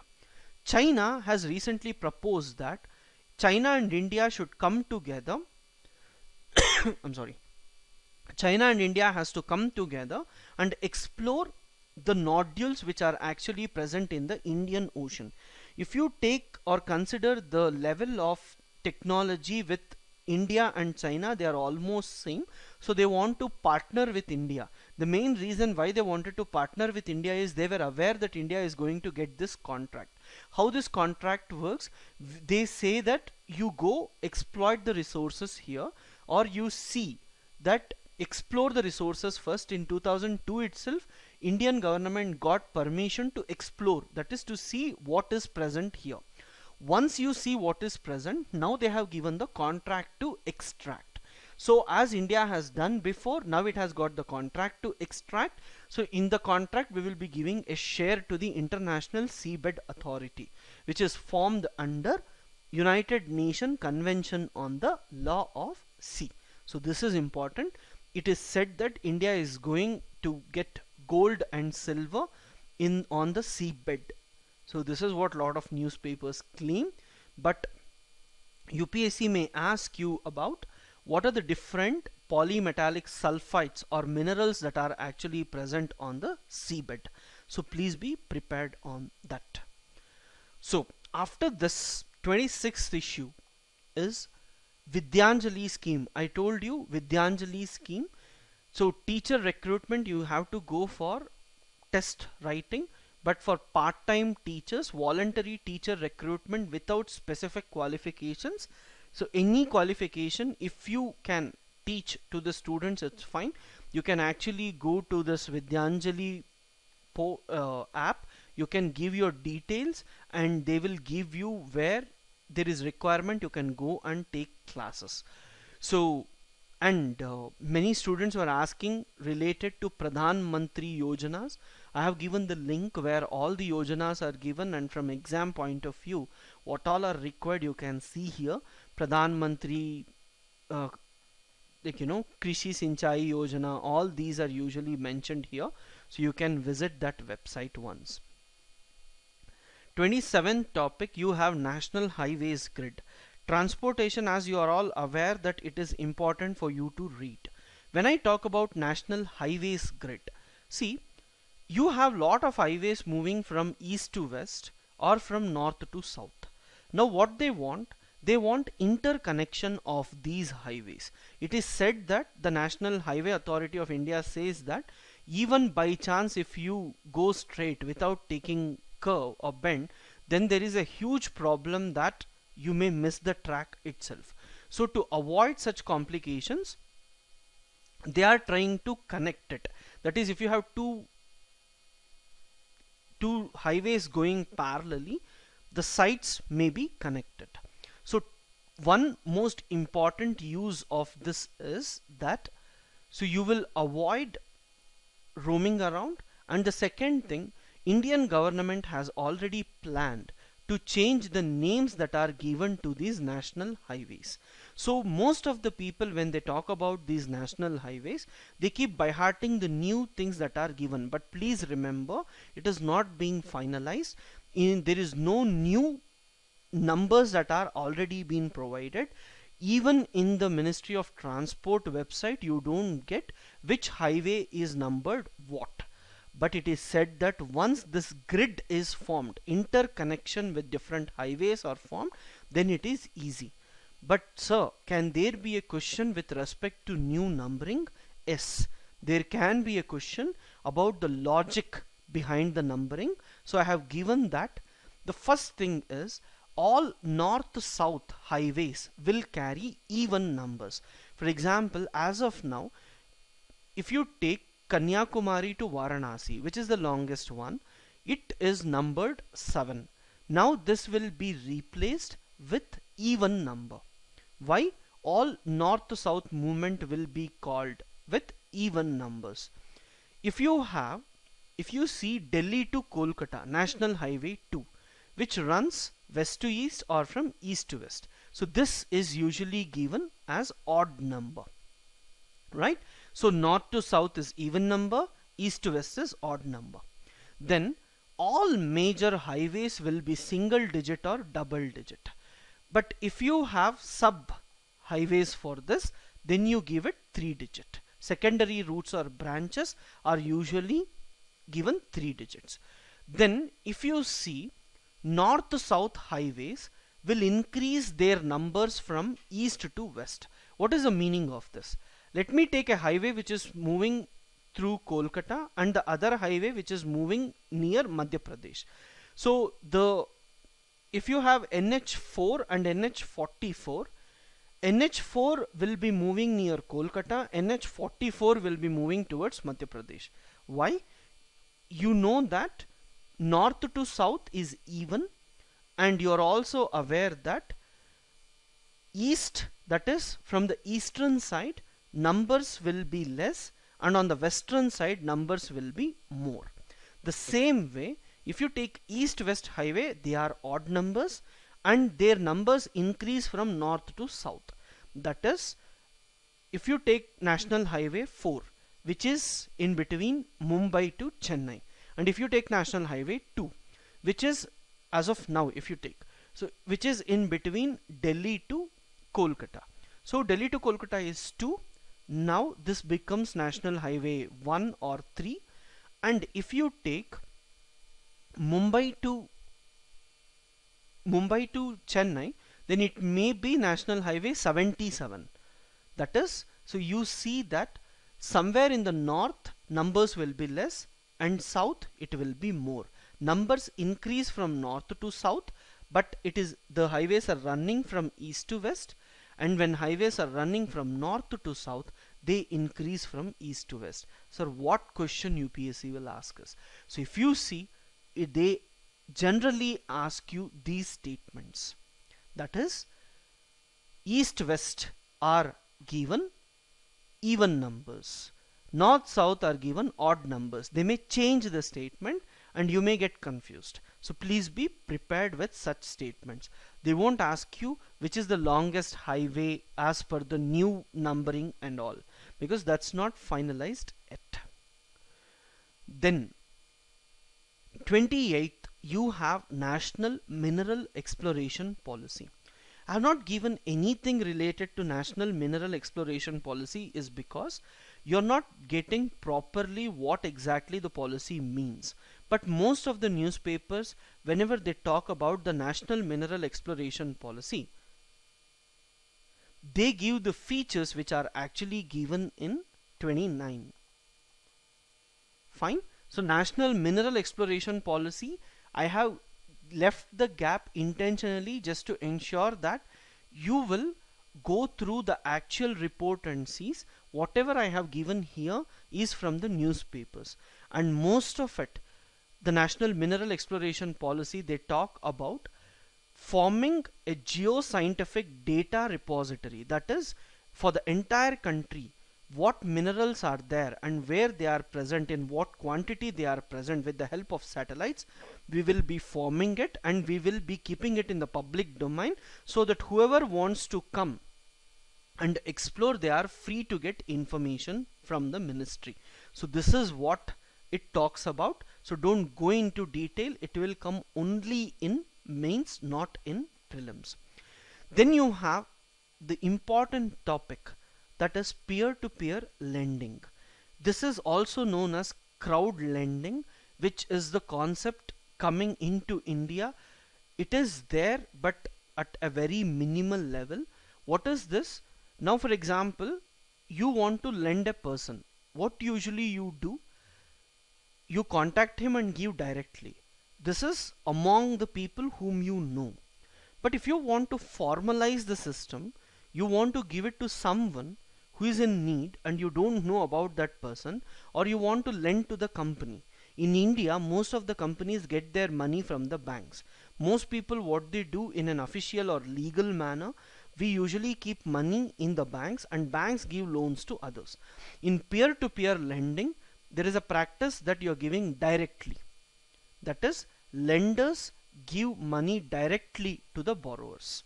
So, and there will be a website or a platform where these people can come and meet, and they have to pay a minimum money to this peer-to-peer lending agencies. It's similar to your cab apps, where there are cabs and drivers available and there are customers. These two communicate with each other and they give a certain money to that company. The same way here peer-to-peer lending is done.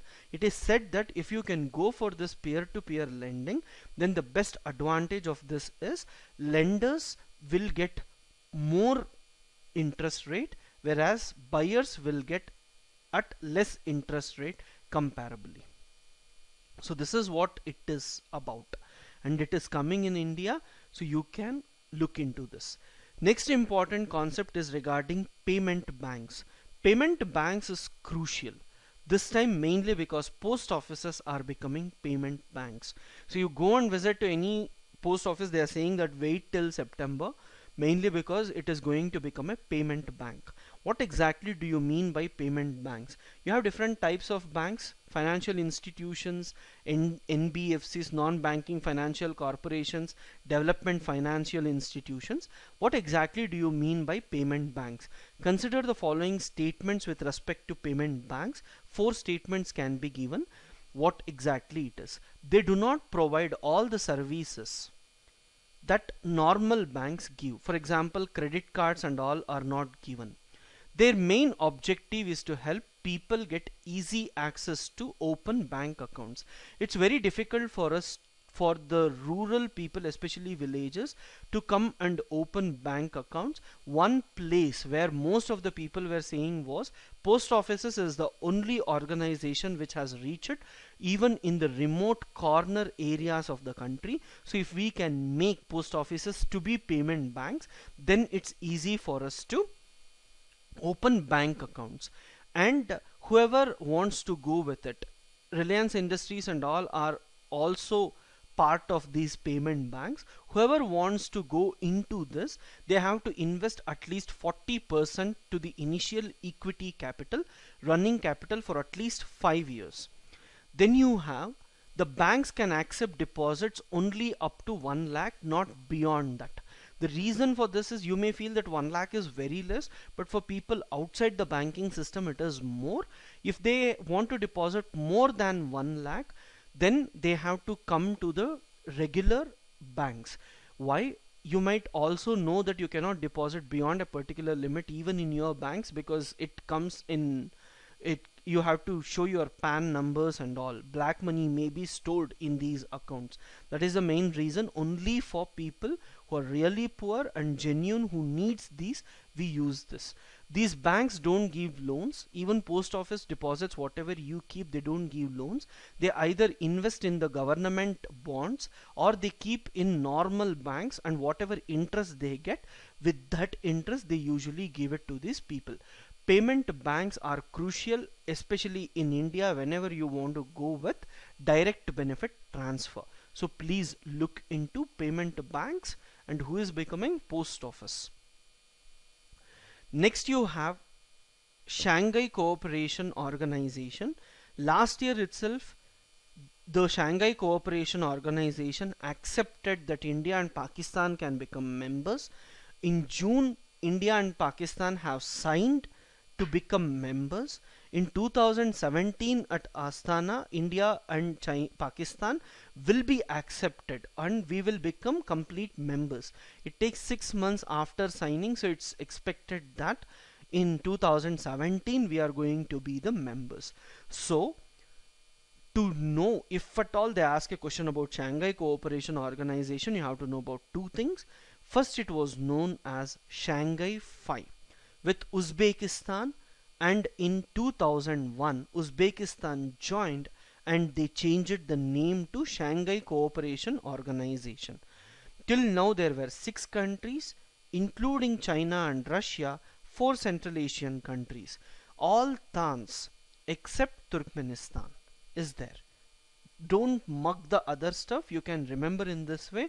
Apart from Turkmenistan, all other Central Asian countries are actually part of SCO.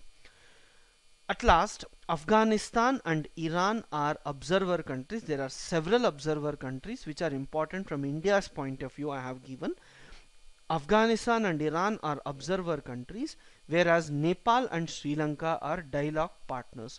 What do you understand by dialogue partners? The India is a dialogue partner with ASEAN, we say. What exactly do we mean by that? Dialogue partner means as a group, Shanghai Cooperation Organization will call Nepal and Sri Lanka and they try to have good relations with these countries. That is, they may try to have free trade agreement, they may try to have some customs agreement. Anything can be between SCO and these countries. China may have relation with Nepal and Sri Lanka separately, but SCO, if it has to talk with Nepal and Sri Lanka, then they have to become dialogue partners. What is observer countries? If you ask what is observer countries, you cannot participate in the meetings and you won't be called for dialogue and all, but you can be present there and observe what they are actually seeing. Before becoming a full member, usually observer status is given, right? So we saw 32 important major and minor topics. Before explaining NSG and Brexit, because I wanted to tell you some important things with respect to these two in detail, because I know people are worried about these two, what to read specifically. So any questions, just ask me. I'll give you 2 minutes time, then I'll start with these two, and it may take 15 to 20 minutes. After that, I'll be telling you how to use remaining 15 days in your preparation. Fine? So please ask any queries if you have.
Yes, guys. So one question is why India don't want to sign NPT, or why India didn't sign NPT. I'll explain you when I talk about NSG. That is the crucial aspect, and it's a very good question. I'll explain you in detail. And who actually monitors peer-to-peer? RBI don't want to enter into this. If peer-to-peer lending becomes important, then you will definitely have a regulatory body which will come up. As of now, private companies are just providing a platform. Plans are there, so not yet clear. There is a question, Palghat Gap is in Coimbatore, and still why it is drought affected. If you see entire Tamil Nadu, if in geography, if you are aware, it actually comes under dry evergreen forest where the rainfall is almost around 100 centimeter. I hope you are aware of this, right? And Tamil Nadu is called evergreen mainly because it gets rainfall from the southwest monsoons and also the northeast monsoons during their withdrawal. But you see, I told you, you call it a drought mainly based on the amount of rainfall. Drought is not associated whether rainfall comes or not. Palghat Gap, through that you will get rainfall. But is that rainfall enough? If it reduces, then what is the case? So that is what we say. Definition is something different. Any area can become drought based on a definition, not because of any other complexity. You may get good rainfall. As I told you, Bombay or Mumbai, as of now it is getting 250 to 300. Tomorrow it may reduce to 200. Pune is getting 150, and Pune is getting 150 now also. So I will say Bombay faced drought, whereas Mumbai faced drought, whereas Pune didn't face drought. So can you see the difference? So it's all about numbers. So that's why I told you, don't get into the practicality of things. And the second important thing, you call it drought mainly based upon agricultural drought, if crops are lost, all these. That's why there is a lot of politics involved, and they have changed the definition as well.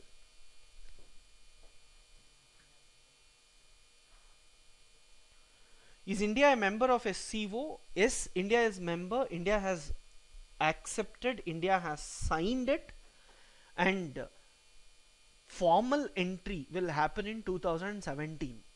So you won't get a question whether India is or not, because if India is already signed in June, then it means we have accepted their membership. But the only point is, now they have some bureaucratic procedures to go on, so that will take some time. So they won't ask you questions like this. That's the problem. In international relations, some things are in continuation. When some things are in continuation, now there is no possibility that they will reject your entry. China is not planning to reject your entry, so it doesn't matter.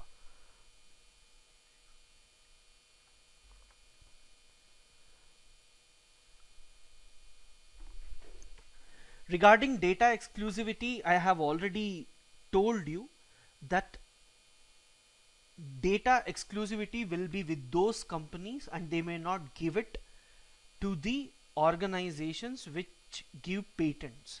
So if you're looking at the product patent, you should only look at the product patent. These are again technical terms. Whatever is given, if you can see, it is enough. So if you hide this data from not being given to these organizations, they will not give it to other companies which may produce it at a lower cost. So next, let's take NSG issue. Guys, one thing you all have to remember regarding NSG, please don't read only that China has stopped. And I have seen some answers written by the people also. They criticize the government, that government has failed diplomatically. These are all answers which come up mainly because of reading newspapers in a wrong manner, where you read what the opposition political parties say, or individually if you are biased towards a particular government, then you may feel that it was the failed attempt. But see, you are a bureaucrat, you are a diplomat. If you are a diplomat, Every consistent effort of yours cannot be negated. India is planning, China with its own stuff has stopped. So 99% possibility UPSC will not ask you a question about NSG. At least why should India enter into NSG? These type of questions doesn't come. If at all they come, I'll give you the points that has to be written. But it won't come because any failed attempt at the international level will not be asked. No controversies is ever touched by UPSC because whatever controversy you say will become official and everyone will have their own viewpoints in controversies. So avoid controversies as far as possible. Here comes the beauty of preparation. Whenever you look at any major issue which you feel question has to come, UPSC try to change it and ask around it. UPSC also knows every student would have read about NSG. So let us see what are all the related informations that you need to read. Nuclear suppliers group. So I told you nuclear, you please read from nuclear science, where you will be seeing in science and technology, fission, fusion, nuclear reactors. Suppliers, please see where uranium resources is present, and I'll talk about the group.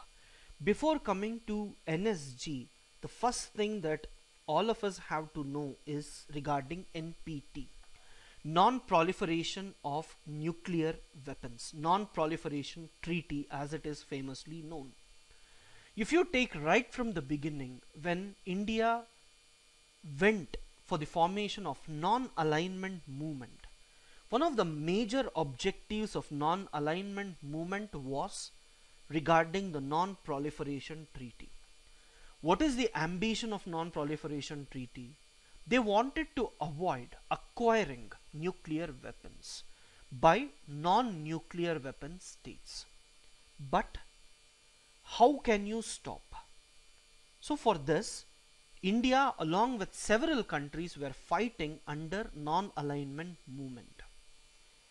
And in 1968, the countries came together to form non-proliferation treaty. Under this treaty, what they did, they divided the countries into nuclear weapon states and non-nuclear weapon states. I write it NWS, nuclear weapon states and non-nuclear weapon states. If you take P5 countries, permanent 5 countries of United Nations, that is your China, US, Russia, UK and France. All these countries have nuclear weapons. They had tested by the time they signed NPT. Remaining countries in the world were actually called as non-nuclear weapon states. Now, India wanted, all the political people, most of them including bureaucrats, wanted India to join non-proliferation treaty.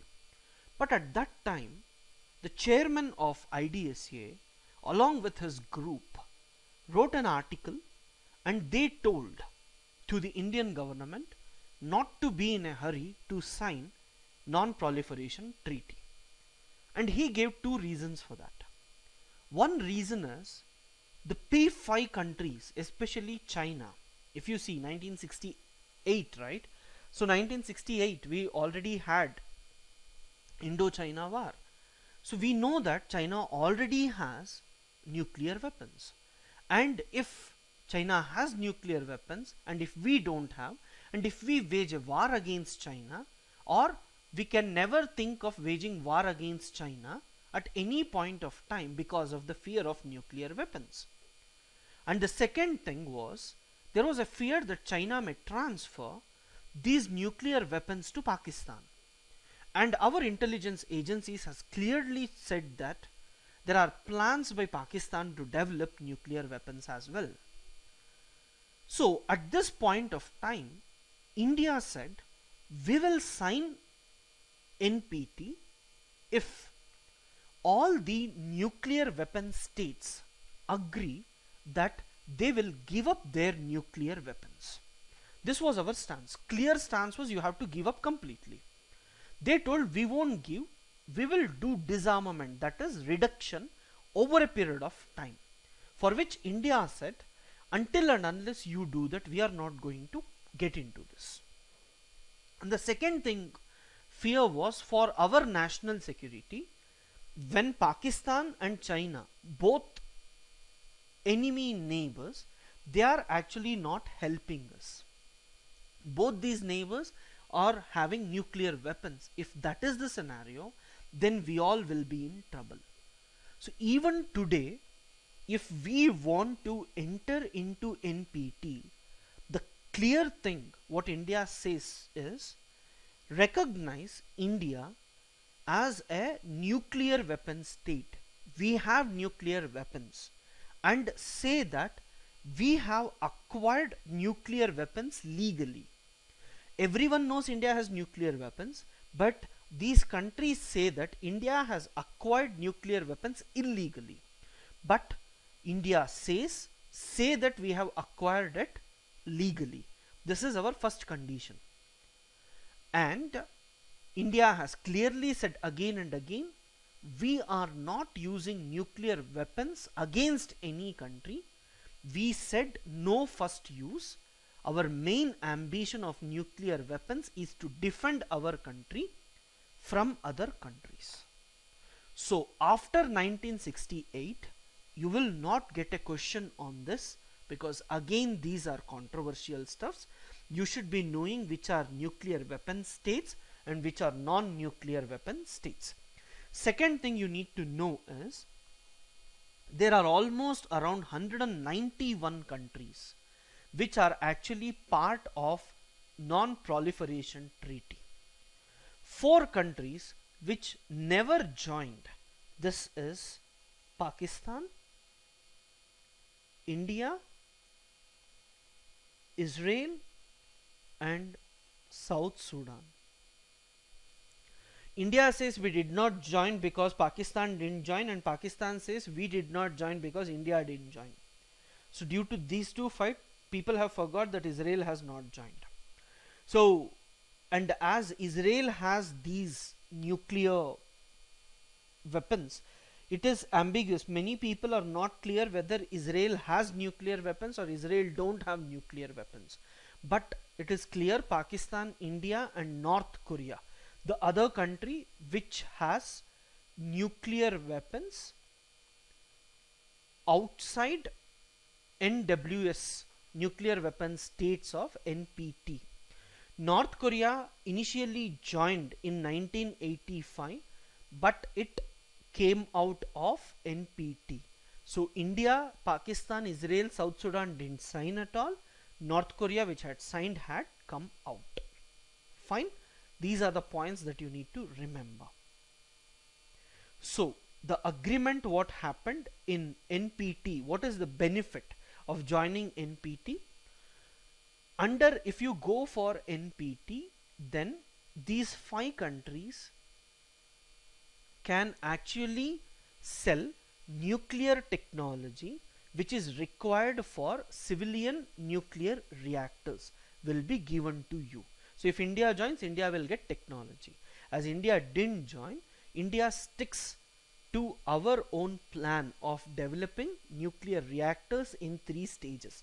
This is the reason old people, especially historians, they keep saying even today, why are you going behind all these countries for nuclear reactors? Even with United States in 2008, why did you go? The only thing which everyone wanted to talk was, why are you going? Why don't you build within India itself? Which has not happened over a period of time is the major thing. That there are 2 groups. One group say, let's not go to United States. The other group is actually saying that we have waited for 4 decades and nothing has actually happened. Now we cannot wait further. Right? So NPT, you have to remember this, formed in 1968. More than enough. No need to see anything else. Next. In 1974, India went for nuclear test. 1974, India went for nuclear test. When India went for nuclear test, the same year even Pakistan said that we will be also going for the nuclear weapons.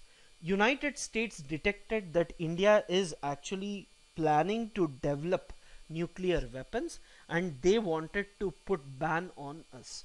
At that time the world community realized that non-proliferation treaty just stops spread of nuclear weapons and weapons technology, and they aim for complete disarmament, but they do not stop proliferation or export of materials, equipment and technology which can be used to form nuclear weapons. See, India did not get technology, weapons technology, but we were getting resources from other countries which helped us to develop the nuclear weapon. So they all found that there are certain equipments, if you export to non-nuclear weapon state, they may develop nuclear weapons. So as I told you, once they found loopholes, they started plugging in. So the countries, they came and they established what is known as nuclear suppliers group. Now what does it actually does? This is the point which UPSC may ask you. It prevents nuclear proliferation by controlling. Weapon technology is controlled by NPT. Here it controls the export of materials, equipment and technology. See, here when it comes, lot of countries were not abiding this. NPT you had 191 members, but here you have only 48 members. And China unfortunately entered into this. That's our problem. China is part of this 48 members. Now what China is saying is, when NSG was formed, they told that one of the guidelines for members to become part of NSG is that they should have signed NPT. I am repeating, it is just a guideline. It is not compulsory for a country to sign NPT to become part of NSG. But China is saying that India has not signed NPT, so it cannot become part of NSG.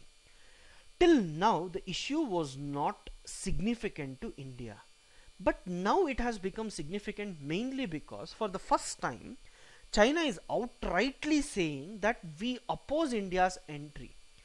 Till now what China used to do, it used to ask other small countries which are part of NSG to tell India that they block. Earlier countries like Mexico and Switzerland had blocked India's entry into NSG. So Modi, when he wanted to visit United States, he first visited Switzerland and then visited Mexico also to convince the people of those countries that please accept our membership. So we thought these small countries, if we can avoid, then China cannot confront. But China said that India has not signed NPT and you cannot exempt India. This was a simple point. They told, why are you exempting India? You cannot give country specific exemption. We call waiver. You cannot give country specific exemption. You cannot exempt India even though it has not signed NPT. Tomorrow another country like Pakistan will come and say that I have also not signed NPT. You have allowed India, allow me also. So China is saying that if you are allowing India, allow Pakistan as well. So China is trying to block. This is clear. So how it will be resolved is diplomatic issue. So don't get into details of this. India says, India is asking why, like you should know why we are saying we want to get in. India says that even though India has not signed NPT and we won't sign NPT, but India has maintained all the international obligations. If you see our nuclear reactors, we have clearly differentiated them. One group is under IAEA watch, the another group is not under IAEA watch. And you look at our track record. Bringing Pakistan argument is nonsense. Why? Because Pakistan has known to proliferate to Iran, Libya and North Korea. And India is saying not just Pakistan, you look at China also. China is not a member of MTCR. Its entry into MTCR is not being accepted because China is known to have exported technology required for missile production to North Korea, Iran and Pakistan. So these people's track record are not good. Consider our track record. Why are we talking about track record? This was the point and logic which India used when it wanted to get exemption in NPT also. Guys, all these are issues around NSG. You won't get questions about these issues. Only for your explanation, understanding, I have talked about this. What is the benefit if India enters? The only thing India benefits is that we can get lot of nuclear minerals, resources, fuel, and we will be in a position to produce more nuclear weapons. Today India is not piling up nuclear weapons. If you have read newspapers regularly, you see that Pakistan develops more nuclear weapons than India. And India wants to show to the world community clearly that we produce more anti-ballistic missiles because we want to defend our country.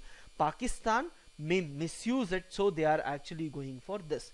China says that this is clear indication or intention of India to play a game initially to convince the world that we are not having more nuclear weapons and we are going only for defense, but later once they enter into NSG, then they may produce more nuclear weapons, which is a security threat to China.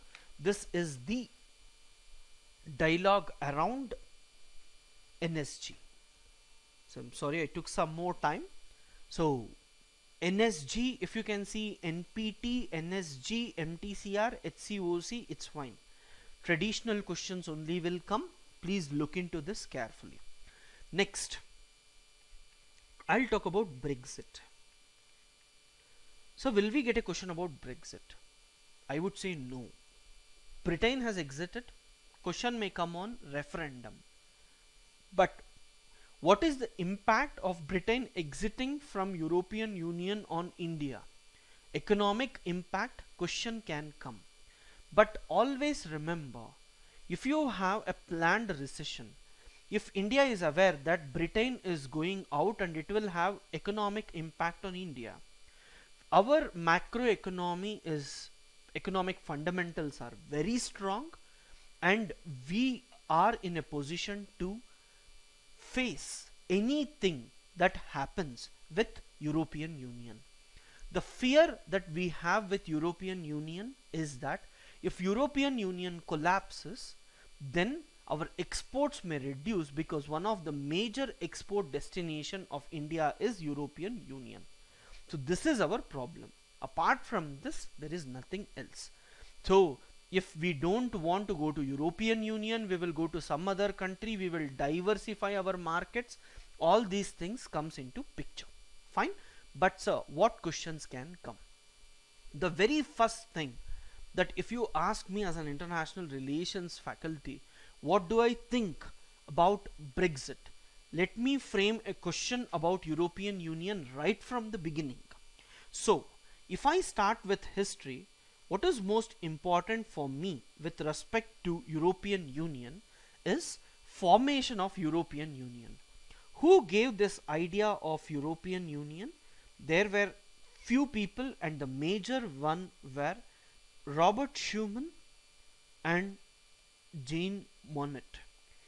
Any person who reads European Union is aware of Robert Schuman and Jean Monnet's contribution in the formation of European Union. These were the people who came and they told that there is lot of problems in European Union, especially in between France and Germany, and this was what which led to two world wars. To prevent war in European Union, we need to go for European coal and steel community, as this was the major resource over which wars were fought. So after these people proposed, 6 countries came together and they actually formed European Coal and Steel Community in 1952. Do you know which are these 6 countries? They may ask you. This is very, very important. No, it is known as Benelux countries: Belgium, Netherlands, Luxembourg. 3 plus Germany, France, and Italy. So you have 6 countries: Belgium, Netherlands, Luxembourg, Germany, France, and Italy. So these countries are also known as inner 6 countries. So UPSC may ask you which are the inner 6 countries. Even today these countries are known as inner 6 countries because they were formed first. So they formed European Coal and Steel Community. Next, in Treaty of Rome, they all formed what is known as European Economic Community, EEC. These 6 countries formed European Economic Community. Again, this is important. Fine. Then they all came together and they formed European Union in 1993 under the Maastricht Treaty. So question can be, European Union was formed under which treaty? It is Maastricht Treaty. If you take Eurozone, Euro currency, it was in 1999. So in Atlas I have shown you which are the countries which are part of this and which are the countries which are not part of this European Union. Articles regarding Brexit, don't read now. Once Brexit happens, Britain exits. Actually, what are the problems happening to European Union and to the world will be clear. Economy, the biggest problem is predictions happens a lot and they give you lot of stories. Please don't go behind any story. People wrote lot of articles about 2008 recession and the impact on Indian economy. Nothing happened, and UPSC also has very few questions. So usually European Union is important. Please try to look into this once carefully, it is enough. Even history points, what all you have to remember I have given, it is more than enough. This is the reason why we keep saying people waste lot of time because they are not aware what to see. They go behind these stories because the stories are interesting to know. Every individual finance minister of the country says that India is not affected, but other articles write India is affected, and people are confused whether India is affected or not. So avoid these confusions, be focused and see only important points that are required.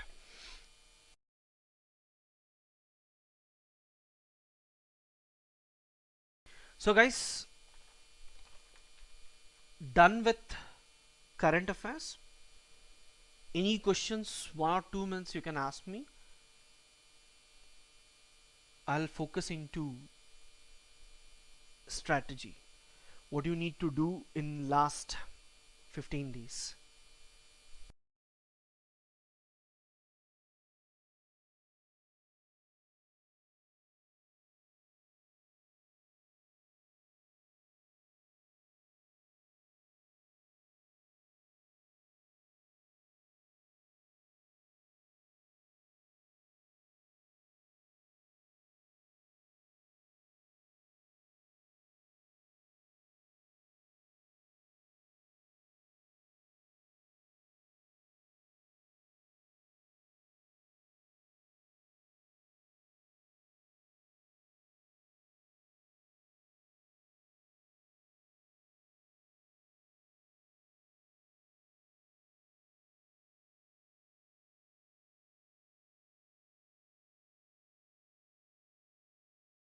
Yes guys, so let's see what you need to do in next 15 days.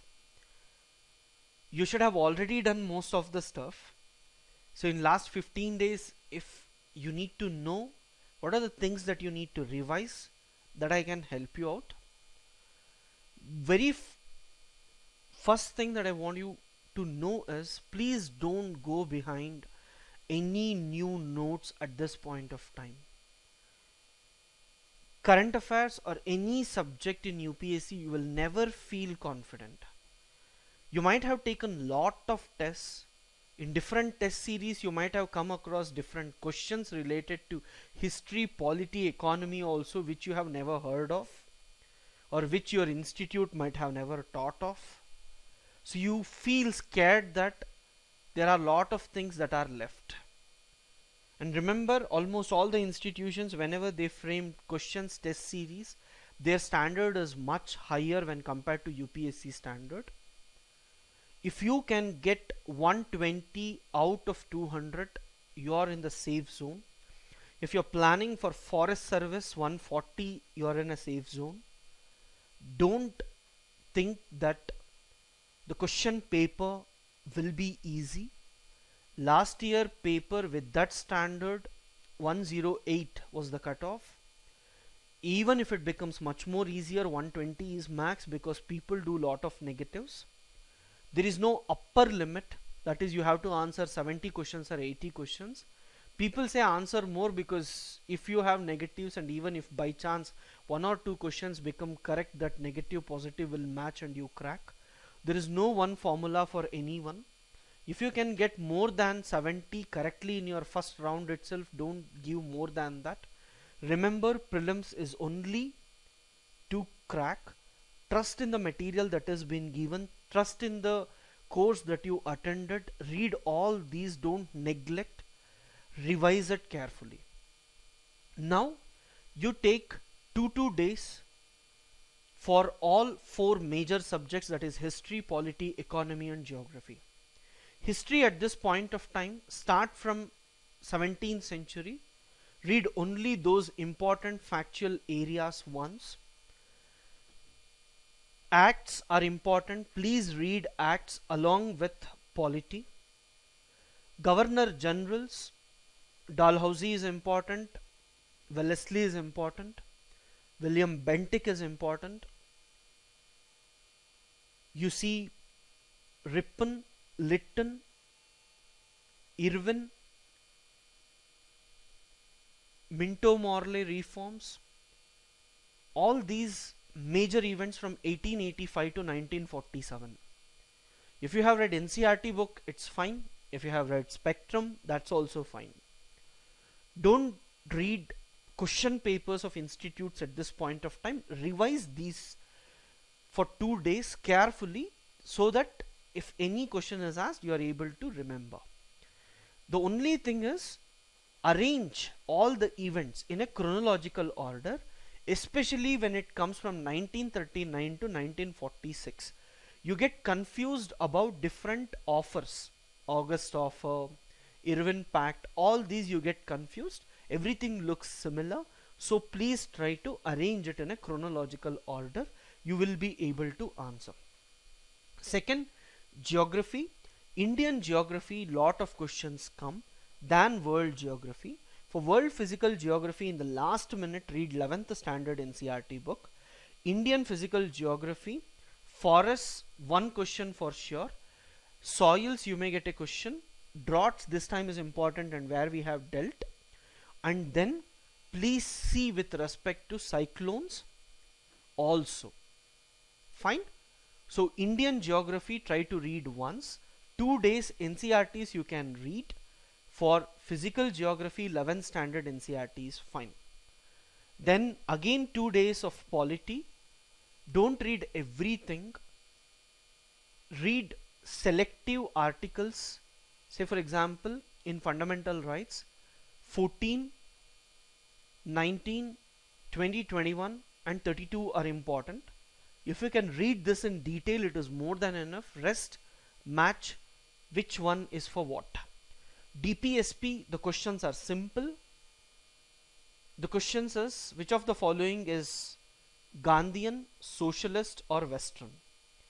And nowadays UPSC is asking you, they will give you a statement or they will give you a line and ask you whether it comes in fundamental rights, preamble, fundamental duties or DPSP. So all these are basics. Parliament is important, governor is important, speaker is important, state governments is important, Supreme Court judges appointment is important. Election Commission, every year it is important. If you see, there is no harm. Don't waste time in reading every line again. Whatever you have highlighted, if you see, it is more than enough. When it comes to economy, basics from Ramesh Singh or any material when you are reading, remember GDP has changed. You need to read about GDP. Second, you need to read about banking system, where you will read about the quantitative and qualitative monetary policies. Banking non-performing assets is important and different codes associated with it is important. Then you have to see financial institutions, DFI, NBFCs, money markets and financial markets, foreign trade, foreign investment, Millennium Development Goals, Sustainable Development Goals, climate change, which you see in economic survey, primary deficit, words related to budget. 8 days are over. 9th day, environment and ecology. Please read environment and ecology with the help of Wikipedia or NIOS material. One question will come from definition, one question will come from act, one question will come from protocols, food chain, food web, all these are fine. Pollution, one question, air pollution this time is crucial for you because of odd even formula or anything in news. Air quality index, please see this carefully once. Endangered, critically endangered, if you can't remember, please leave it. One day is enough to look into these aspects. Then one day you see India Yearbook, one day you see economic survey. 5 hours spend time on geography through maps. CCRT website, art and culture, C1s. Last 1 or 2 days, current affairs, whatever you have seen material that you have, revised once. In current affairs, specifically revise science and technology and international relations. Schemes, last day, if you can see, it's enough. I know it's easy to say, you see once. I'm expecting that you people have already done all these in the last 15 days. Don't read anything new. Don't read test papers of different institutions at this time. This is my sincere request. It will spoil your time. So just focus on what needs to be done. Fine. Trust yourself. You have done. You have spent 1 year. You know everything. Easy to get 60 questions. Don't do negatives. Don't do silly mistakes. Most importantly, don't be scared. Exam is easy. I'm repeating, exam is easy and you have done enough. Trust yourself. Repeat whatever material you have. Revise it. History, polity, economy, geography, environment, science and tech from current affairs, India Yearbook, economic survey. If you have done minimum 75 questions in the exam, you will feel you have read it. So if you can recollect it, it's fine. 15 days is enough for you to recollect. Don't take tensions. Don't think you have not prepared. Give a honest attempt. Trust yourself. Again and again, trust the material, whatever you have read. Whatever you should have done, you have done till now. So now, if you start thinking that you did some mistake at this point of time, it's waste, right? So give last 15 days. It's easy. You're not competing with anyone. You're just trying to avoid getting eliminated. Once prelims is over, you will get a feel what you have done. Immediately after your first paper, don't discuss answers with anyone. Remember, CSAT is also important. Please try to get good score so that you're confident, else you will have a doubt. I did a mistake in CSAT. That should not be there. Have all the pen, paper, board, whatever you want to carry with you. Be prepared. One attempt is more than enough for you to crack, and you have done everything to crack in this particular attempt, right? So as I promised, we have done our best in giving, and there is always a feeling of not being complete in any subject, but as per our knowledge, with our best expert guidance, we have made and we have taken some issues which were really important from exam point of view. If you can see this, it is fine. Now please stop asking for that factual information and this factual information. Just focus on whatever you have and keep reading. Any question, specific question, I'll answer, but people who have heard till now, and if you don't have any questions, don't waste a single minute. Spend this time carefully. Utilize it as much as possible. One information, if you don't have, don't go behind that information. All the best. Do well. Thank you. Thanks for listening. People who don't have any doubts can leave. Thanks for attending Byju's webinar. And if you people are there and you're attending till the last day, it shows your seriousness. I hope after the entire session and after exam, you will feel confident about what you learned here.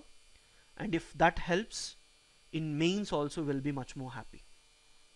Thank you guys. Thanks a lot.